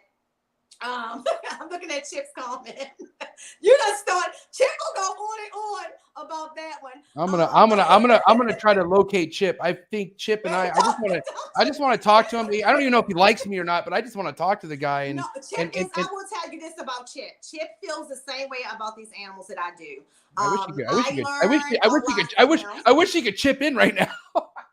Oh, trust me. Oh, if you Chip will go in on this topic. Reach out to him. He will go in. Oh my God. Okay. But he also knows that the way that I'm raising my animals are not or what I can say is not exceptional. He knows that if you do what I'm doing, because that's what he does, and Chip has a bunch of reticulated pythons. So he also doesn't try to spend a lot of time. He won't spend a lot of time with people who don't do the right thing. So yes, you should reach out to Chip. Chip will have that conversation, but I just don't. I don't like the divide, so I try not to get too involved in that. I try to lean on positive people like JK, even though he can say what he has to say, about certain things. It's still in a positive way. And then also Chip has been around forever. Chip was bringing over here some of the very first F1s, so he knows how everything is. He's been in places. He's seen things. The man still owns animals that's most people could never manage, you know. So I have a lot of respect for Chip, but Chip also knows that I just don't like to divide in it either. Can I go now? Yes, you can go. But So- Chip is not going to stop. I ain't gonna stop either, Chip. God bless you. I'm right there with you. But listen, that line that's drawn in between mainlands and super dwarfs, let me tell you that shit is what's the most permanent marker you could think of? What's the most permanent line? Either way, it's never going away. That line is so thick into the fucking foundation of the hobby.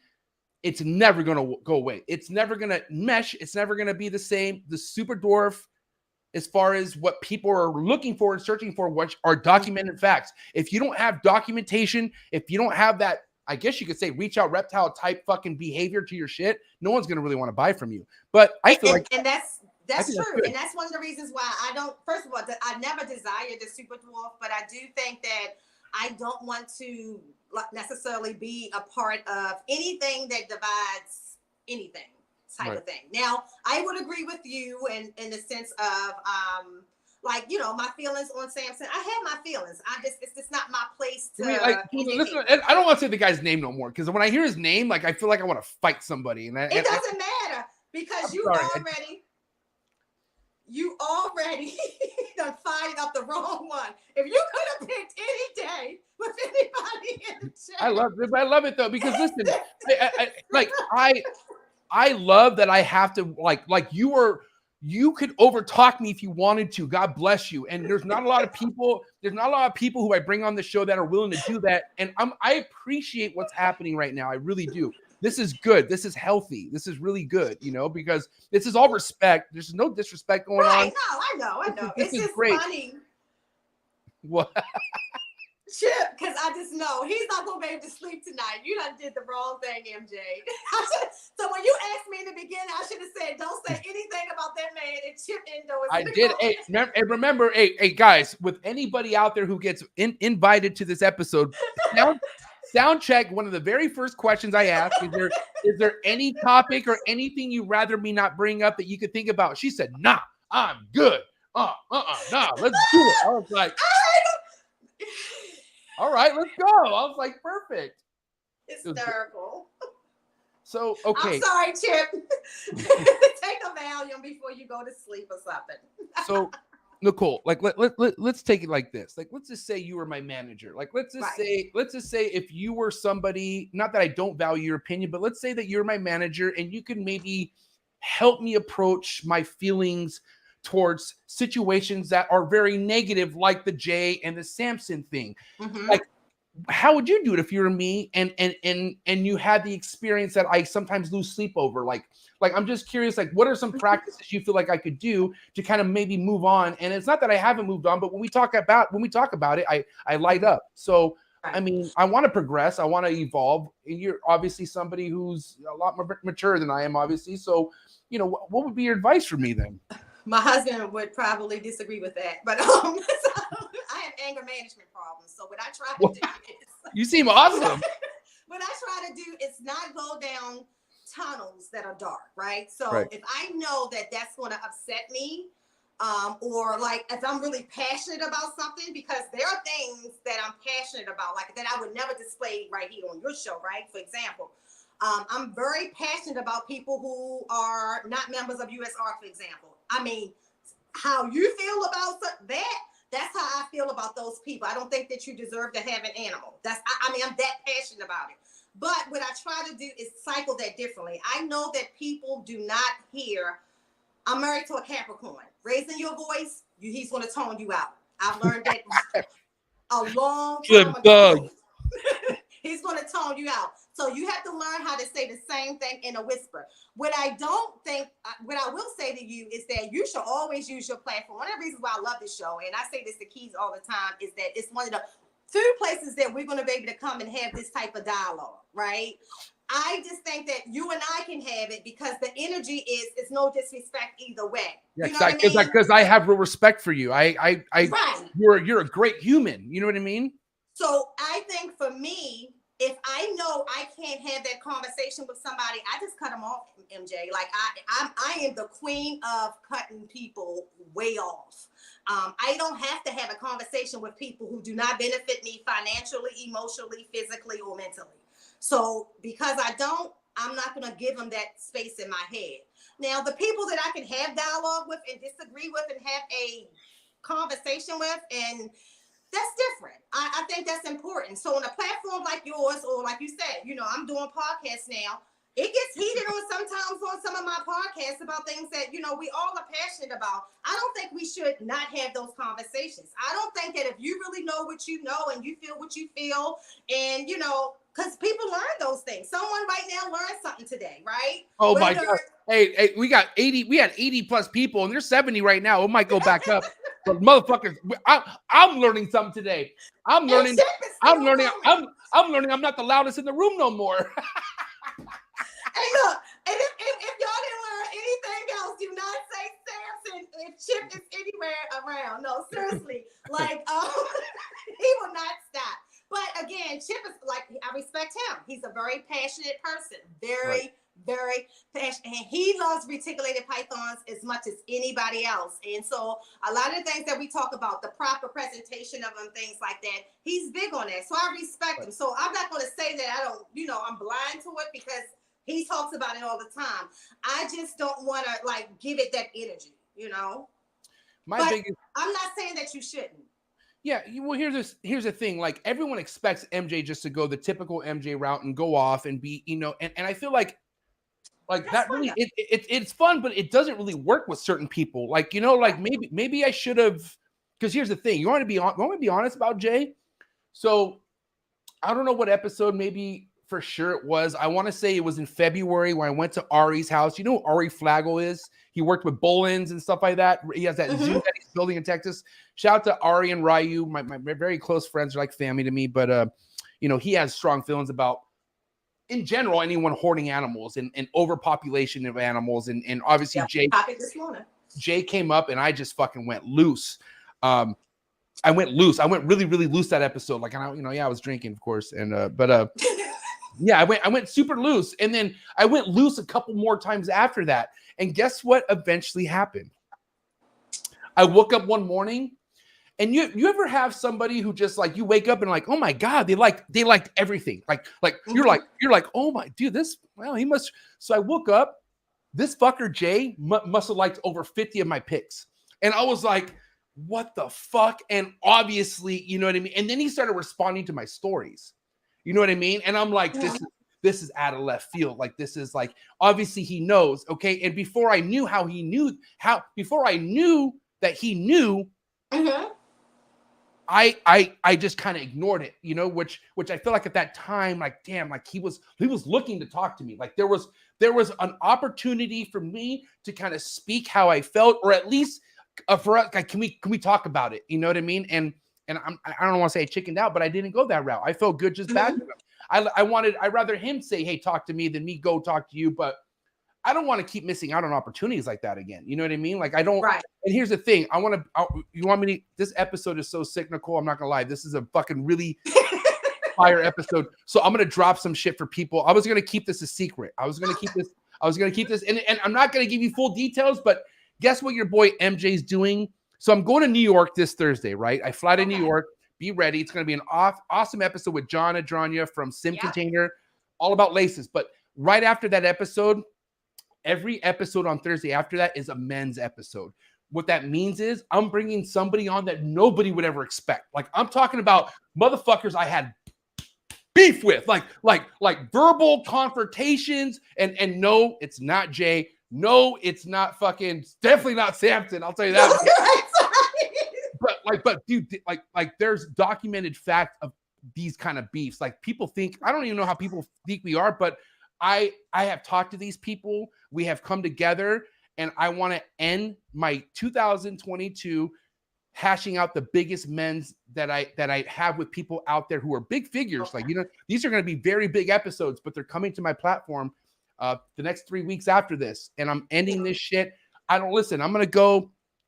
I understand my energy is worth more than money at this point. Like, my energy, what I put out there really matters, you know, and I feel like I said a lot what I needed to say this year in 2022. I'm not trying to say I'm going to let off in 2023, but it is what it is with people who don't want to change. I can only do what I can do, right? I do know that I want to focus more on the positive. I want to focus more on what other Nicoles are out there. What other, this is why I love my Thursday nights, but my Mondays, dude, my Mondays are cracking. The new Breeder on the Block series. Right. Because you get the most fired up, passionate people that are in the game right now. And Emilio, god damn, that motherfucker, man. That guy, salute to him. That's the brother. But you follow, like, dude, that was Nicole. I knew you were gonna be a good episode, but I figured I needed something heavy after Emilio because Emilio was a good episode. So this right here, this was a great follow-up. And because it's like we've been talking about non-ball python shit. Like we're talking about like other real life type shit that motherfuckers are tapped into. And that's what people need to talk about, But yeah, listen, Nicole, I mean,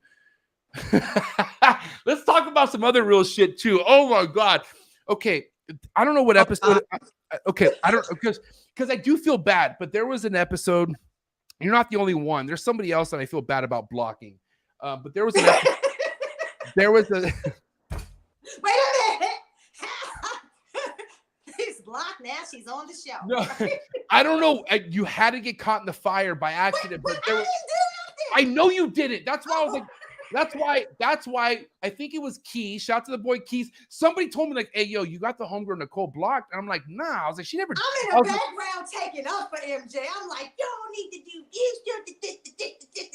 Why not blocked? So I was like, I didn't want to call Keys Cat, but I was like, nah, I don't have her blocked. And then sure enough, you were in that list. And then I kind of saw maybe like one other person. I was like, why is he in this list? And I'm not gonna lie, dude. Sometimes I forget. I don't know. You know what I mean? But I know that you were always the sweetest person. Like, and I always wondered where'd she go? Like, where like she used to be in the chats all the time. All the time. So yeah. So listen. That was the ongoing thing. So every time somebody would say they was getting ready to see you, I was like, it was Bomb. I was like, Bomb, ask him why I'm blocked. Antoine, ask him why I'm blocked. Keys, find out why I'm blocked. I ain't do nothing. Then I had to go back and think, because sometimes I can go off on people, MJ. I can't. I promise you I can't. I ain't even go off in the chat. Can we say a prayer for Chip, though? He ain't letting it go. He's just, dog Chip. Hey, Chip is fully chipped right now. This motherfucker, he's not letting it go. You should have never brought up with that man in the comments. Chip can't. Chip God damn. But that's, again, I had so much respect for Chip. Chip was like, how, you respect a lot of people. He's one of those people for me. I think he's amazing. What he does, what he stands for, and he stands hard. He ain't going to back down at all. Like, he goes all the way. The best guys are the low-key guys. Those are the ones who are like if you have the opportunity to talk to a low-key guy who will tell you everything, that's the best scenario. And I feel like that's what Chip is for you. Like Chip. Oh yeah, he is. I have so much respect for him. He knows that so much. Great guy. Well, guess what? We are gonna leave the retic topic alone for now. We're gonna check that off. I think we did some damage on that department. The retic, and listen, this I can tell you, Nicole. Oh my God, you're somebody. I need a segment with you. Like I just feel like we're gonna talk about that again at some point. You know what I mean? But we have to move forward. I want to know what it is that you work for, that what you're looking forward with as far as your ball python project goes, because. Yeah. I mean, that's like that. There's money in that. You know what I mean? And I'm curious about what your game plan is going into the ball python game. So super duper excited about that. Like I said, ball pythons was my first love. Again, when I got into the ball pythons, I wanted to do it in a way that I was going to be successful sooner than later, right? So I wasn't buying a bunch of normals. I wasn't going to buy normals with one head. I came in strong. Like I started buying 5 gene snakes, quadruple hats and, all of that to get ahead in my projects. And I wanted to raise all of my babies up for the most part. I only have a couple adults that I purchased and they came from Bomb projects. And that was because I love Kai and D. I love Kai and D. And so I wanted, you know, some of their babies that they were no longer breeding, because I think they got super dope genes over there as well. But of course, you know, I grabbed onto, you know, new mentors, and Ozzy being one of them, you know, and Ozzy, I have to give him hands down, like, so much respect for what he has, you know, taught me. And, you know, he's a good friend with me and my husband, and he's also taught us things outside of the ball python that has changed our lives, to be honest. So you want to know who changed? You want to know who changed my life in the ball python game? Ozzy. I was gonna say, oh, okay. And you know, it's unfortunate. You give Miguel a lot of props too, right? And I mean, Miguel. Everyone knows Miguel was like like he was the pinnacle change. But I'm saying, like, yeah, man, I gotta say, you know, it's unfortunate. Me and Ozzy don't have the relationship we once had. But when I did have that relationship with Ozzy, like, he taught me so much business side of things I would have never thought of. Like, he connected, like, he taught me. Like, he's like, yo, MJ, once the money you're making, like, this is what you should do with it. And that's literally my goal. Like, I'm literally setting everything up that he taught me. And my wife is on board. Like, it's just like, it's nuts, you know? And it's crazy. It's insane. And it's life-changing. It's life-changing. And it's all because of the snakes, like the animals. I would have never met this guy if it wasn't for the snakes. But, you know, I don't ever... oh man, I sound like a hypocrite now. Like, I don't want to say I don't ever abuse something like that, but I did. I abused a relationship like me and Ozzy, all because I brought somebody on that I didn't know that was going to make, you know, not make fun of him, but I didn't know I had someone that was going to had a certain feeling with him. You know what I mean?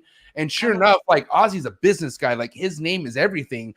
And it's only going to work so much with Ozzy when you have someone fucking mentioning his name on your platform. And it sucks, man. But, you know, I got to say that Ozzy's for sure, like, forever legendary in my eyes. Like, that guy right there, like, you know, to this day, I could give so much credit to that man.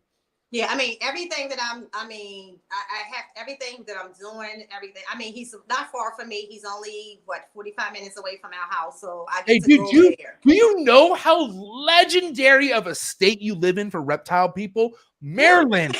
Do you know? Okay, do you want to know my hero, my God mighty, when it comes to my biggest passion, which is the emerald tree boas, the basins? I saw you said that the other day. I had no idea he was in Maryland. Who am I talking about? He was just on the show the other day. No. He's but Buddy's seriously, nothing against Buddy, but no. Who is it?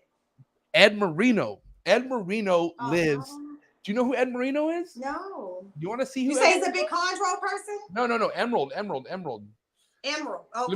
Listen. Wait a minute. Hold on, MJ. I'm scared of a green tree python some days. You want me to go get an emerald? Okay. Listen, I can't promise you anything, Nicole, but what is your schedule the second week of August? Because I fly in a celebrity snake breeder for Trap Fest, okay, every year. Okay. And I'm considering you right now. I would love to fly you in for Trap Fest, okay? And I would love to tap you in with all these beautiful emeralds, all these beautiful chondros, have you hold them, eat some real Mexican food, and look. And you know where my husband's favorite place in the United States is? San Diego, California. That's why we there all the time. He loves San Diego. So that was nothing but a word. There you go. I would love to have you guys, but dude, no, listen, I mean, you know what? You did say something that is true. I am kind of biased and kind of like snobbish off of the conversations I have with certain people because of the relationship I have with them. God bless you. I mean, you have a relationship with Kevin that I don't have, obviously, but that's why you stand strong. You know the guy a lot closer than I do, and that's why I would also, like, you know, if anyone had something to say bad about Andrew, I would be like, yo, what the, like, whole, you know, and like I said, I wasn't trying to say anything bad about Kevin. No, Kevin is a fucking legendary, like, oh man, I had a podcast with him. Like, dude, the guy made fun of me for about a whole hour straight. I have nothing but respect for Kevin. Okay. I was just trying to make examples on why Mainlands are where they're at right now. But going back to what we were talking about, just saying, what were we just talking about before? We was talking about Trap Fest, August, San Diego. Yes. You're going to get us a ticket. I recorded all of that mentally. Babe, you got that note? Okay. Please. I would love to have you, you know, because, you know, Antoine's in the building on Trap Fest. I got so many heavy hitters coming to Trap Fest this coming year, man. It's going to be no joke. I'm telling you. We will be there. That's my husband's favorite place. He loves San Diego. I'm going to tell you one thing about the ball python game is when you're really kind of talking to, and you do, I could tell you the people you associate with are motherfucking big players in the game, but it kind of gives me anxiety, because you got to drop some money to be relevant. Like in order for you to work with stuff that's going to really kind of make sure you're good in the long run, that shit. Money dropped. Money dropped. My husband, thank God for him. I mean, he let me. So what I did, I literally laid the foundation over the last 2 years. Before I even started breeding, I had everything I needed. We got 3 incubators. We have rats. We got all of the top of the line genetics that I can possibly have. It's funny. Sometimes Ozzy will post a snake and I'll send him a text message and I'll be like, I already got those genes, I know that when I start hatching, I'm going to be hatching amazing animals year 1 and year 2. And so this is going to be my first year of actually having clutches. But I always tell my husband, this is going to be the okay year, but that 2024 and 2025 is going to be a hell of a year. I established a business in 2020. I take my business seriously. I was able to, thank God, by the grace of the Lord. I worked as a regional property manager for many years, and I was a partner of that company. So I was able to retire, and we're comfortable. And we still can do what we can in life. Even if I don't ever sell another snake, my husband can hold us down. So we thought all of it out. And it's very exciting because you got to have a partner who believes in that vision and your dream. And he knows it's my childhood vision and dream that I'm living out now. And so I was allowed to spend, we spent crazy money from 2019 into now. We at this point now where I really don't need to buy nothing else. I just need to start producing.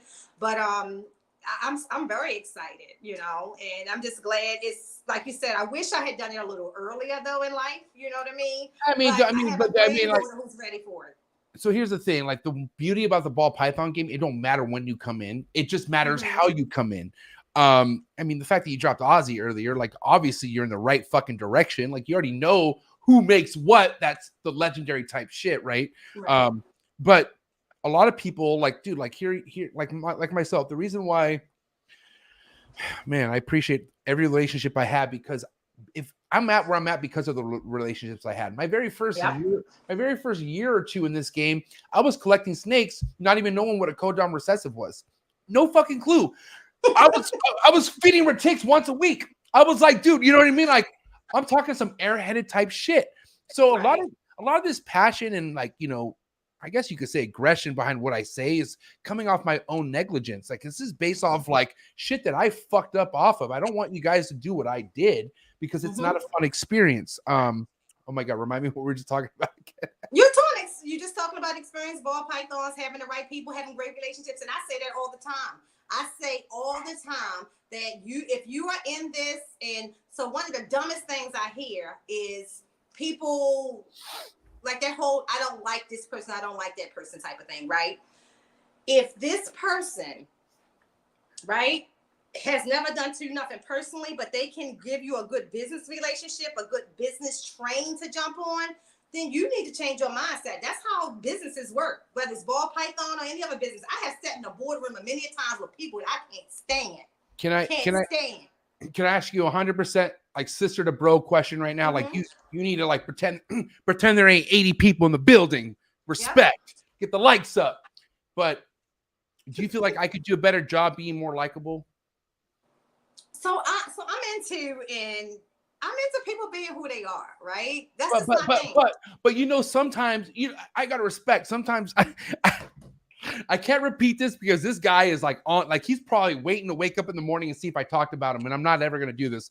But like I remember saying something, and you're like, "Oh, MJ, go to bed," like, or you're like, "Go to your room." You know what I mean? And like you just know that there are just some things that like you didn't need to say all that. Like I'm wondering, like, should I keep that persona? Like, do I just keep doing MJ because I feel natural, but I also like I know there's feelings out there. I feel like I'm hurting people's feelings. I ain't gonna lie, I really do. So this is the thing. I really feel like I'm hurting people's feelings. You're asking the wrong person that question. I'm sure my husband in the chat like he needs a new strength if he's asking my wife that.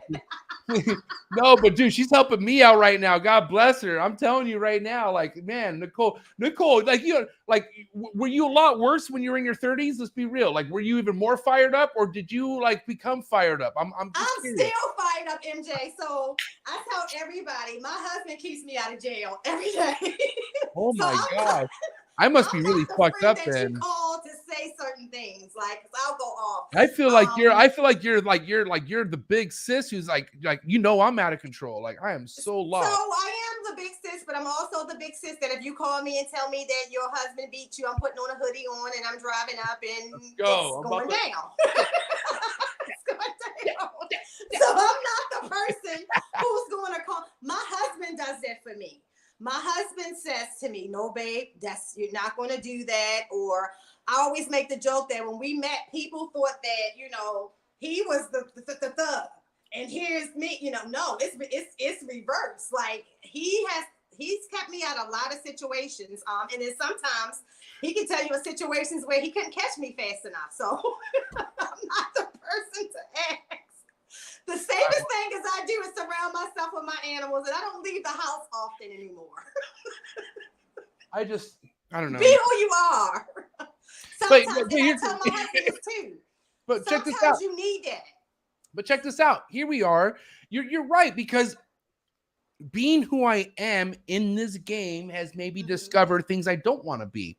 And right now, like, this is obviously my subconscious. Like, I'm thinking about, even though I am being MJ, I just know if you poke the bear, which is, I'm the fucking goddamn bear, motherfuckers. If you don't like it or not, I am the bear. So if you poke me and I have an opportunity, I'm going to, especially if I have your friend, if I know your friend's on this show with me, I'm going to fucking go in on you, right? But like, I can kind of go overkill. Like, okay, here's a good example. I grew up with two sisters. Technically, two sisters that can almost beat me. Like, my sisters are both over 6 feet. They're big. Like there's a reason why no girl could ever talk shit to me in high school. Because if they did, it was like I had sisters like ready to fuck you up. You know what I mean? Oh my God, my mind went south again. What were we just talking about? You're talking about your sisters and the reason why you are the way that you are. They're big. Right before that, they're big. Before that, that's what we was talking about. Like, just, you thinking you should be making change and growth and stuff like that. Yeah. Oh, okay. Comment. Wait a minute. I can't look at the comments. I can't. I'm so sorry. I went out. I don't even know. I just smoked a fat bowl right now. So I'm kind of like rearing off to where I was going at with my sisters. And then you called them big because they are big. Like, they're not big, but they're tall. Like, my sisters are they're as tall as I am. Where was I going with that? I don't know, man. I'm just glad we're not talking about Samson no more. Apparently, somebody in the chat still is. Chip's about to come back. Pissed. No, okay, but listen, I do. I don't know, man. Like, I as wild as I say.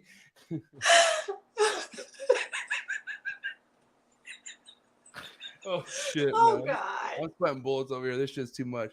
But no, with all due respect, I just got to say, I love the fact that you are, man. Admittedly, ball pythons started it, but the really brain moving type activity with the reptiles was the retics. Yeah, that's like the retics was that with me too, but now that's this. Like which I find amazing. Like, I find anybody. Like, I watch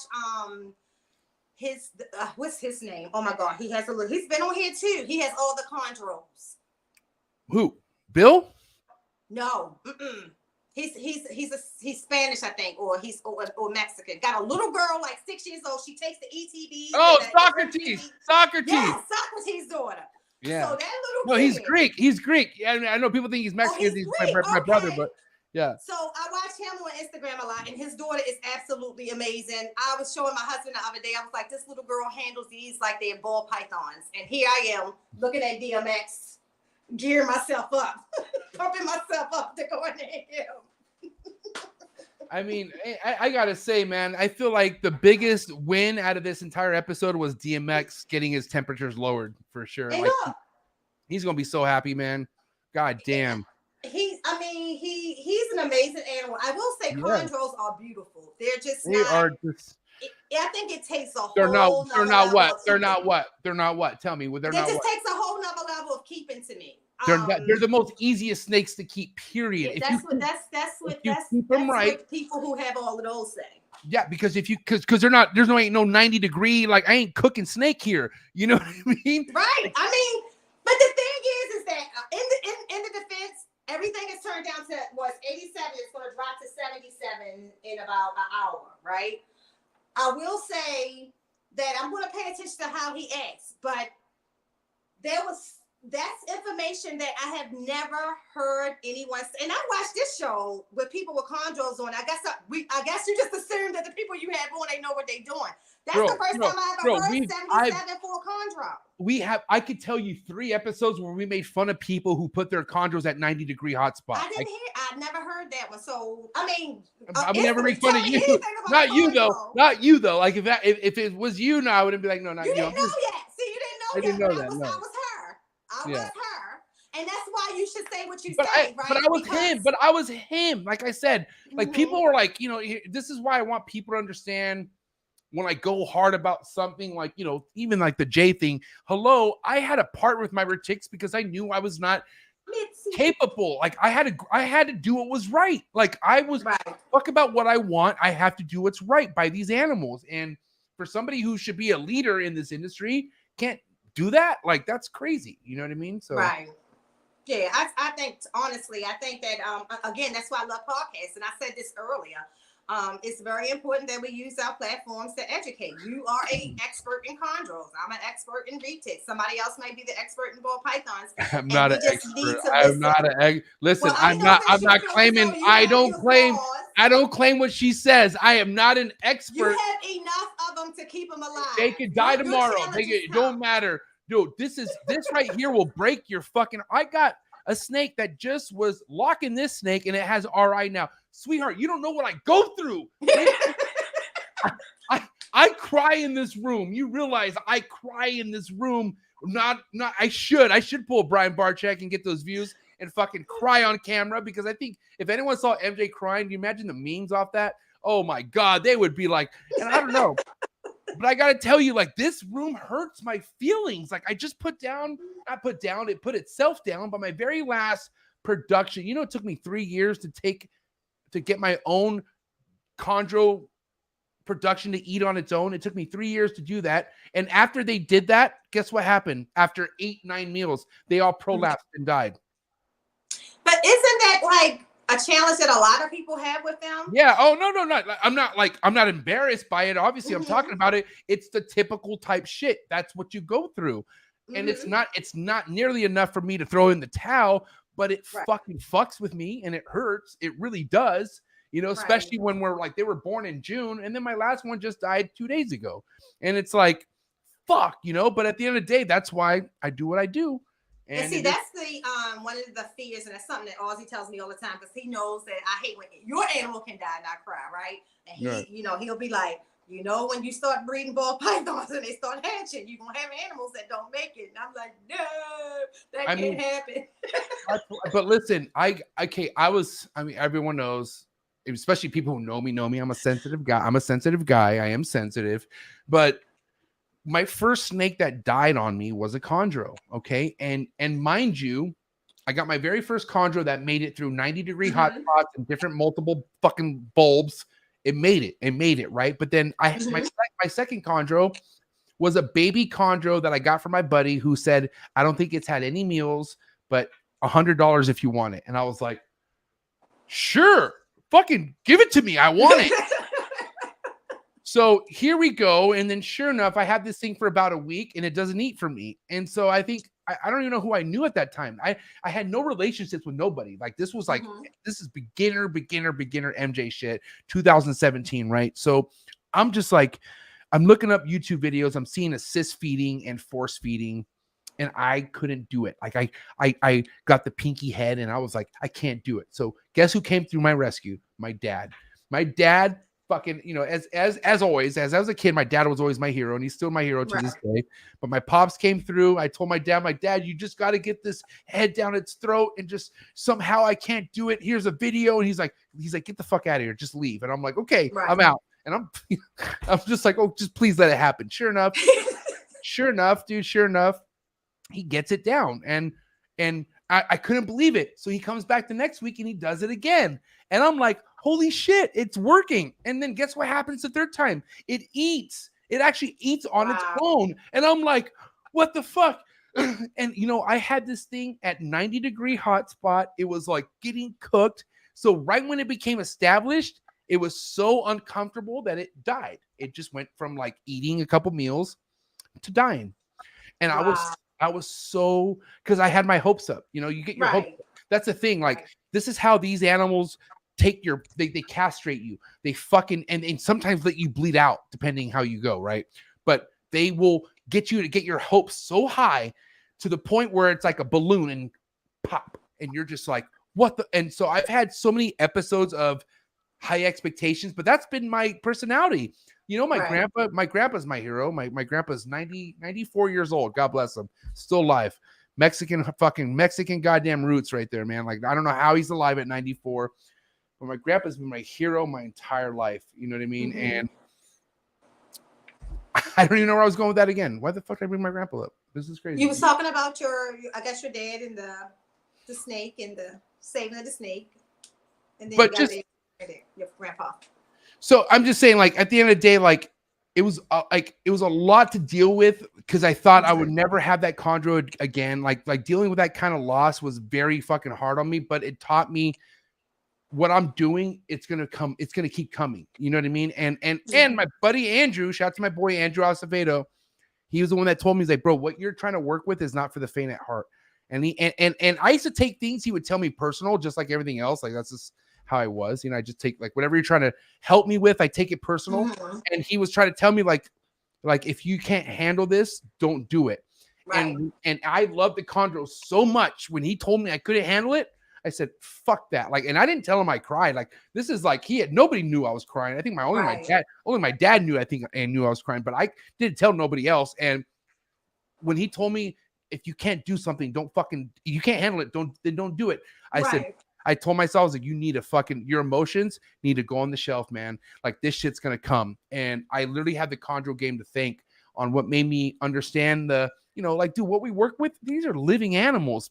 Yeah. And just like humans who get cancer and everything else, these things, same fucking shit. And, you just got to be ready for it. But I don't know. You just, I mean, the reality of it for me is, I don't care how long I do it. Like, it's different with, even like when my dog passed away. The dog was 15 years old. I'm still going to have a whole funeral. It's still going to be a bad day for everybody. But the ball pythons, like I said, because they were my first pet, and I never had an animal just die. You know what I mean? Right. So that's going to be new to me. I know it's going to be hard. And, I know I will harden up along the way. And I tell everybody that who I lean on and my mentors and stuff like that, just be ready for me that day, because it's going to be a bad day, when it happens. And hopefully I grow out of it. But I'm excited about my ball python. Very super excited about my ball python journey. I mean, I have some snakes that, people who've been in this 10 years just don't have. So I'm I'm grateful. I'm grateful for everything that's happened in my life these last few years, this last year, to be able to have the ability to be home, 110% home, still travel, and just spend more time with my husband, who is my world. Like, it's amazing. It's an amazing life that I'm having right now. So everything else is just going to be a plus. I have a wrap-up question before we get to some hot seat questions. Yep. Okay, so I feel like one of the biggest things that we had going into this interview tonight was the fact that we met. Like, we have that situation where we met and we remember that memory, right? Yep. What a great time that was. That whole weekend was awesome. How important do you feel like shows are for anyone out there who is just maybe regardless, there's people out there who have some really nice shit, right? But do you feel like it's just as important as for you to post something every day on social media platforms? Do you feel like it's just as important to attend any show that you can and market yourself that way, whether it's vending or just hanging out and meeting people? What are your opinions on the shows? I think it's more important, actually. I think that the sound relationships that I have today is because of going to shows. I think people get to know you as a person. You know, like you can say whatever you want to say about yourself, MJ. I met you a year before we actually met. You just don't remember because What? I wasn't out there. Yeah. What? I wasn't out there like that yet. I was kind of like, you know, still. Where? What was I doing? Walking? You were coming from out where the U.S. ARC Oh man, the auction. Yeah, but and then you looked at me like you knew who I was, and we looked at each other, and I was like, "Hey, MJ," and he was like, "How you doing?" Now the second time we met, we both like we saw each other, and it was like MJ, you know, and we kind of. But the first time we met, I mean, again, I think that give yourself some credit. I think one of the things that people should be going to shows for is that you get to know the real side of people. People, believe it or not, watch podcasts and make an interpretation of all of us, right? It's not until they meet us in person that they realize, like for me, people think I'm bougie. Anybody who ever been out with me, I am far from bougie. Okay? Okay? I am going to be the life of the damn party. I'm not bougie. I'm the drunkest one in our clique, okay? So people get to know you in a different way, and it builds better relationships. And I think also, like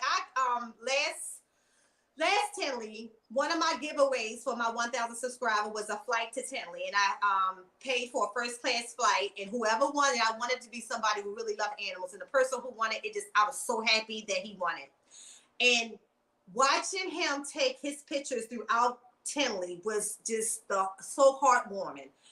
It just lightened up the whole reason why we should go. And that person was able to share that information as well. So I can honestly tell you that I am so grateful for all the shows. But if you are individual, especially if you want to breed, the shows teach you so much. It teaches you about how to present yourself if you ever decide to do a show. You know, it tells you what not to do.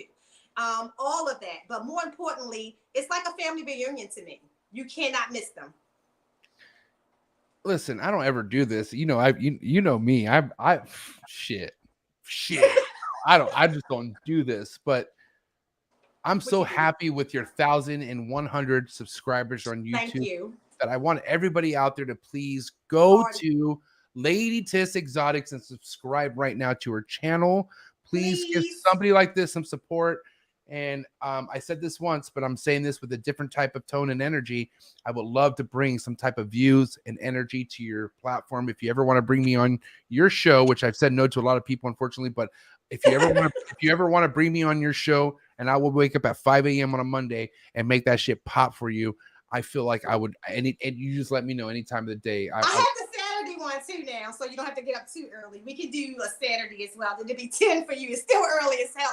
You tell me. It don't matter. I'm up ready to rock. But I just want to continue what you have going on, because it's not about, like, here's the thing. Like, one thing that I'm also trying to go heavy into as far as 2023 is I kind of overlook a lot of females. There's a lot of females really killing it in the hobby. Absolutely. And I feel like the females doing it. And honestly, I feel like this episode made me just like make this a priority. And I was already kind of doing a thing with the geckos, but there's really good snake female keepers out there, and ball python, other retic females. Yeah, so I want to dedicate. I got to figure it out, but I want to dedicate a weekly segment somehow to the females, because it's very empowering when you see the opposite end, when it's normally a male being supported by the female as far as what they do, but you have your man holding it down for you while you do what you do, and you're changing his life, making him more comfortable around snakes. And I can only imagine, if it's your husband, how many other people that you're changing their perspective when it comes to these reptiles. And that's what we need, that, Nicole. Like, that's all I want. That's more important than anything to me, is this reptile community being sustained through the next generation. And if we don't do that, there's not going to be a generation to carry on. Like I said, I'm almost half a century. I'm not going to be here, chances are, another 50 years. So other people got to come after us. maybe you and I could team up together on getting this, getting this girl power segment going for the trap. Absolutely. I'm we'll all see. for it. We'll see. I'm all for it. Levi know that, right? Levi, I'm all for it. That's something that we talked about before. It's so many women out there, especially in the ball python breeding side, that just kind of stay in the cut because a lot of women not as bold as I am, MJ. Like I came in and I actually surrounded myself with some very intelligent men who were doing it, and they embraced me. They embraced my husband. So I give them kudos, a lot of credit. Keys and all the brothers who support me, Ray, Emilio, Wiz, everybody. They're just so for us and for me winning in this. And all women don't get that without, because one thing you're not going to see Nicole do is I'm not going to be out there, putting my breast out and all that kind of stuff like that. I am a woman, a whole woman and a whole wife, and you're going to respect me as that. But 100%.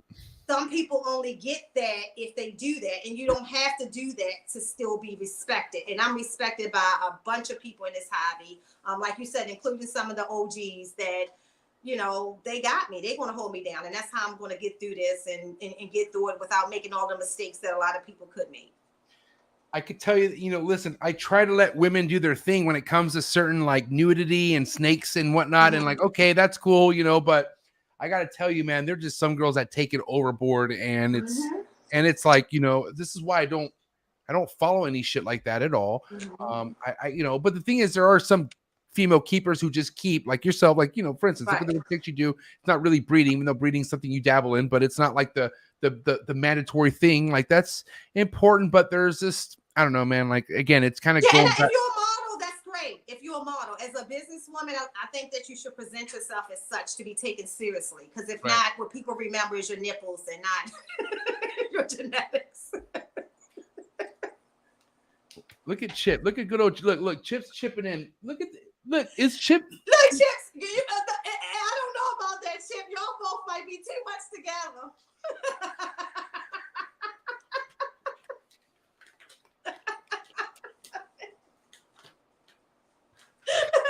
Listen, Chip. All due respect, Chip. You ain't gonna be too much for this, pal. You are completely safe here, my guy. I'm telling you right now, you are so safe. It is ridiculous. If you want to hear how I used to talk on this show a year and a half ago, go back to my shit, please, Chip, you are good. You are Gucci, my man. Chip is very intelligent, very smart, old school, and know all the history about ball pythons and retics and everything. I love him. I love him. Chip, Trap Talk God 619, hit me up. Let's link. Let's figure this out. He's awesome. You're somebody I would love to talk to. I would love to tap in with you, Chip, for reals. But dude, hey, listen, what an amazing episode. 2 hours went by very, very quick. It did. One of many rounds. Too much fun, like I knew it would be. Yeah, all the fun ones go by quicker than you could know. It's like a Tinley event. It's like next thing you know, you're going home. You know what I mean? Right. But guess what? We got hot seat questions. Okay, you ain't leaving out here without these getting served a hot seat. And best believe these are customized hot seat questions for Nicole. Best believe this is not your typical. I mean, it is, but it's gonna be a little tossed around a little bit. Hot seat questions coming in hot for Nicole. Lady This Exotics. You ready for these, Nicole? Yep, let's go. Here we go. Coming in hot.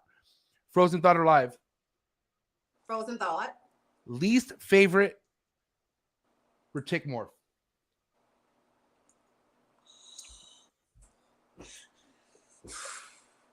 Least favorite retic morph. Oh, Jaguar. Favorite retic morph? Golden Child. One super dwarf locality you would work with right now if you could? Kalatoa. Respect. Red Chondro Neo or yellow Chondro Neo? Yellow. A cut or no cut? A cut. Pre first shed meal or post first shed meal? Post. Number one sought after ball python project? For me or for anybody? For you. It's for you. Oh, it is the Super Orange Dream Leopard Pastel Clown. The least favorite ball python project you would want to work with?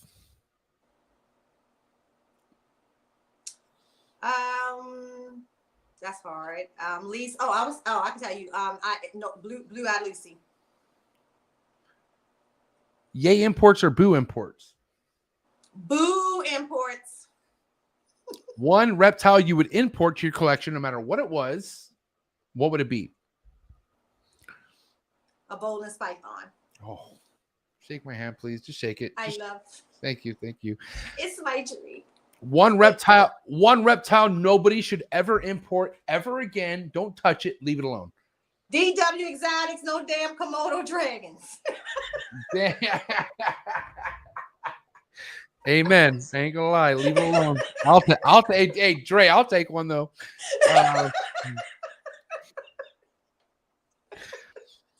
To spray or mist a ball python, or to not spray or mist a ball python? Not. How many clutches would you like to hit in ball pythons at some point? Like, what's your peak number? My peak number, I would say, is for me no more than 50 clutches a year. Would you do a reptile show? Would you not do a reptile show as far as vending? I used to say no, but I think I would. Big flexor or no flexor? Big flexor. Big flexor. Yay sports or boo sports? Yay sports. Favorite sport? Football. Favorite football team? Anywhere that Tom Brady is. Wow, you are something else. Slim Thug. Isn't that suspect? She's into white boys. She's into white boys. Why are you gonna do that to Slim? It's a skill set. I love the fact. I love a boss. He's a boss. He's a real good. This is why players like Slim don't fuck with white guys. They don't fucking like because of this. This is the problem. He ain't worried about no dang on time. I know he ain't worried, but still, he got his wife talking about it. You could have just said the Patriots. Just kidding. No, it's anywhere Tom Brady goes. He knows that. Okay. Van Halen or Sammy Hagar? Van Halen. West Coast rap or East Coast rap? Oh, East Coast. Favorite? DMX. Okay, dude. God damn. Let's go. I'm slipping. I'm falling. I can't get up. I'm slipping. Yes. Hey, I remember being rock bottom playing that song, just like crying. I'm like, yo, what the fuck? I'm like, dog, DMX is very heavy in my heart. And I gotta say, thank you to my big sister Bianca for putting me on. Yeah, I used to steal her CDs. That's what it was. I would just jack her CDs and I would listen like it was Bone Thug, all this shit, and it went down to DMX, and DMX was just like game changing after that. So okay, anyways, back to what we were talking about here. Van Halen or Sammy Hagar? I said Van Halen. Oh, you already said that? My bad. I'm already twisted. I'm so sorry. All right. Little word association. First thing to come to mind, milk. Okay. Breast. Oh, yes. Substrate. Repti-chip. First time retic breeder. Learn. First time reptile vendor. Setup. Ball Race python. setup. Ball python community. Wonderful. The retic community. All right. Stuck shed. Proper enclosure.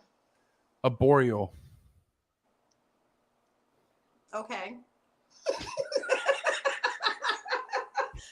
The first thing that go to mind is this. Okay. Never mind. Fuck it. I guess okay. Instagram trolls. I don't pay them no mind.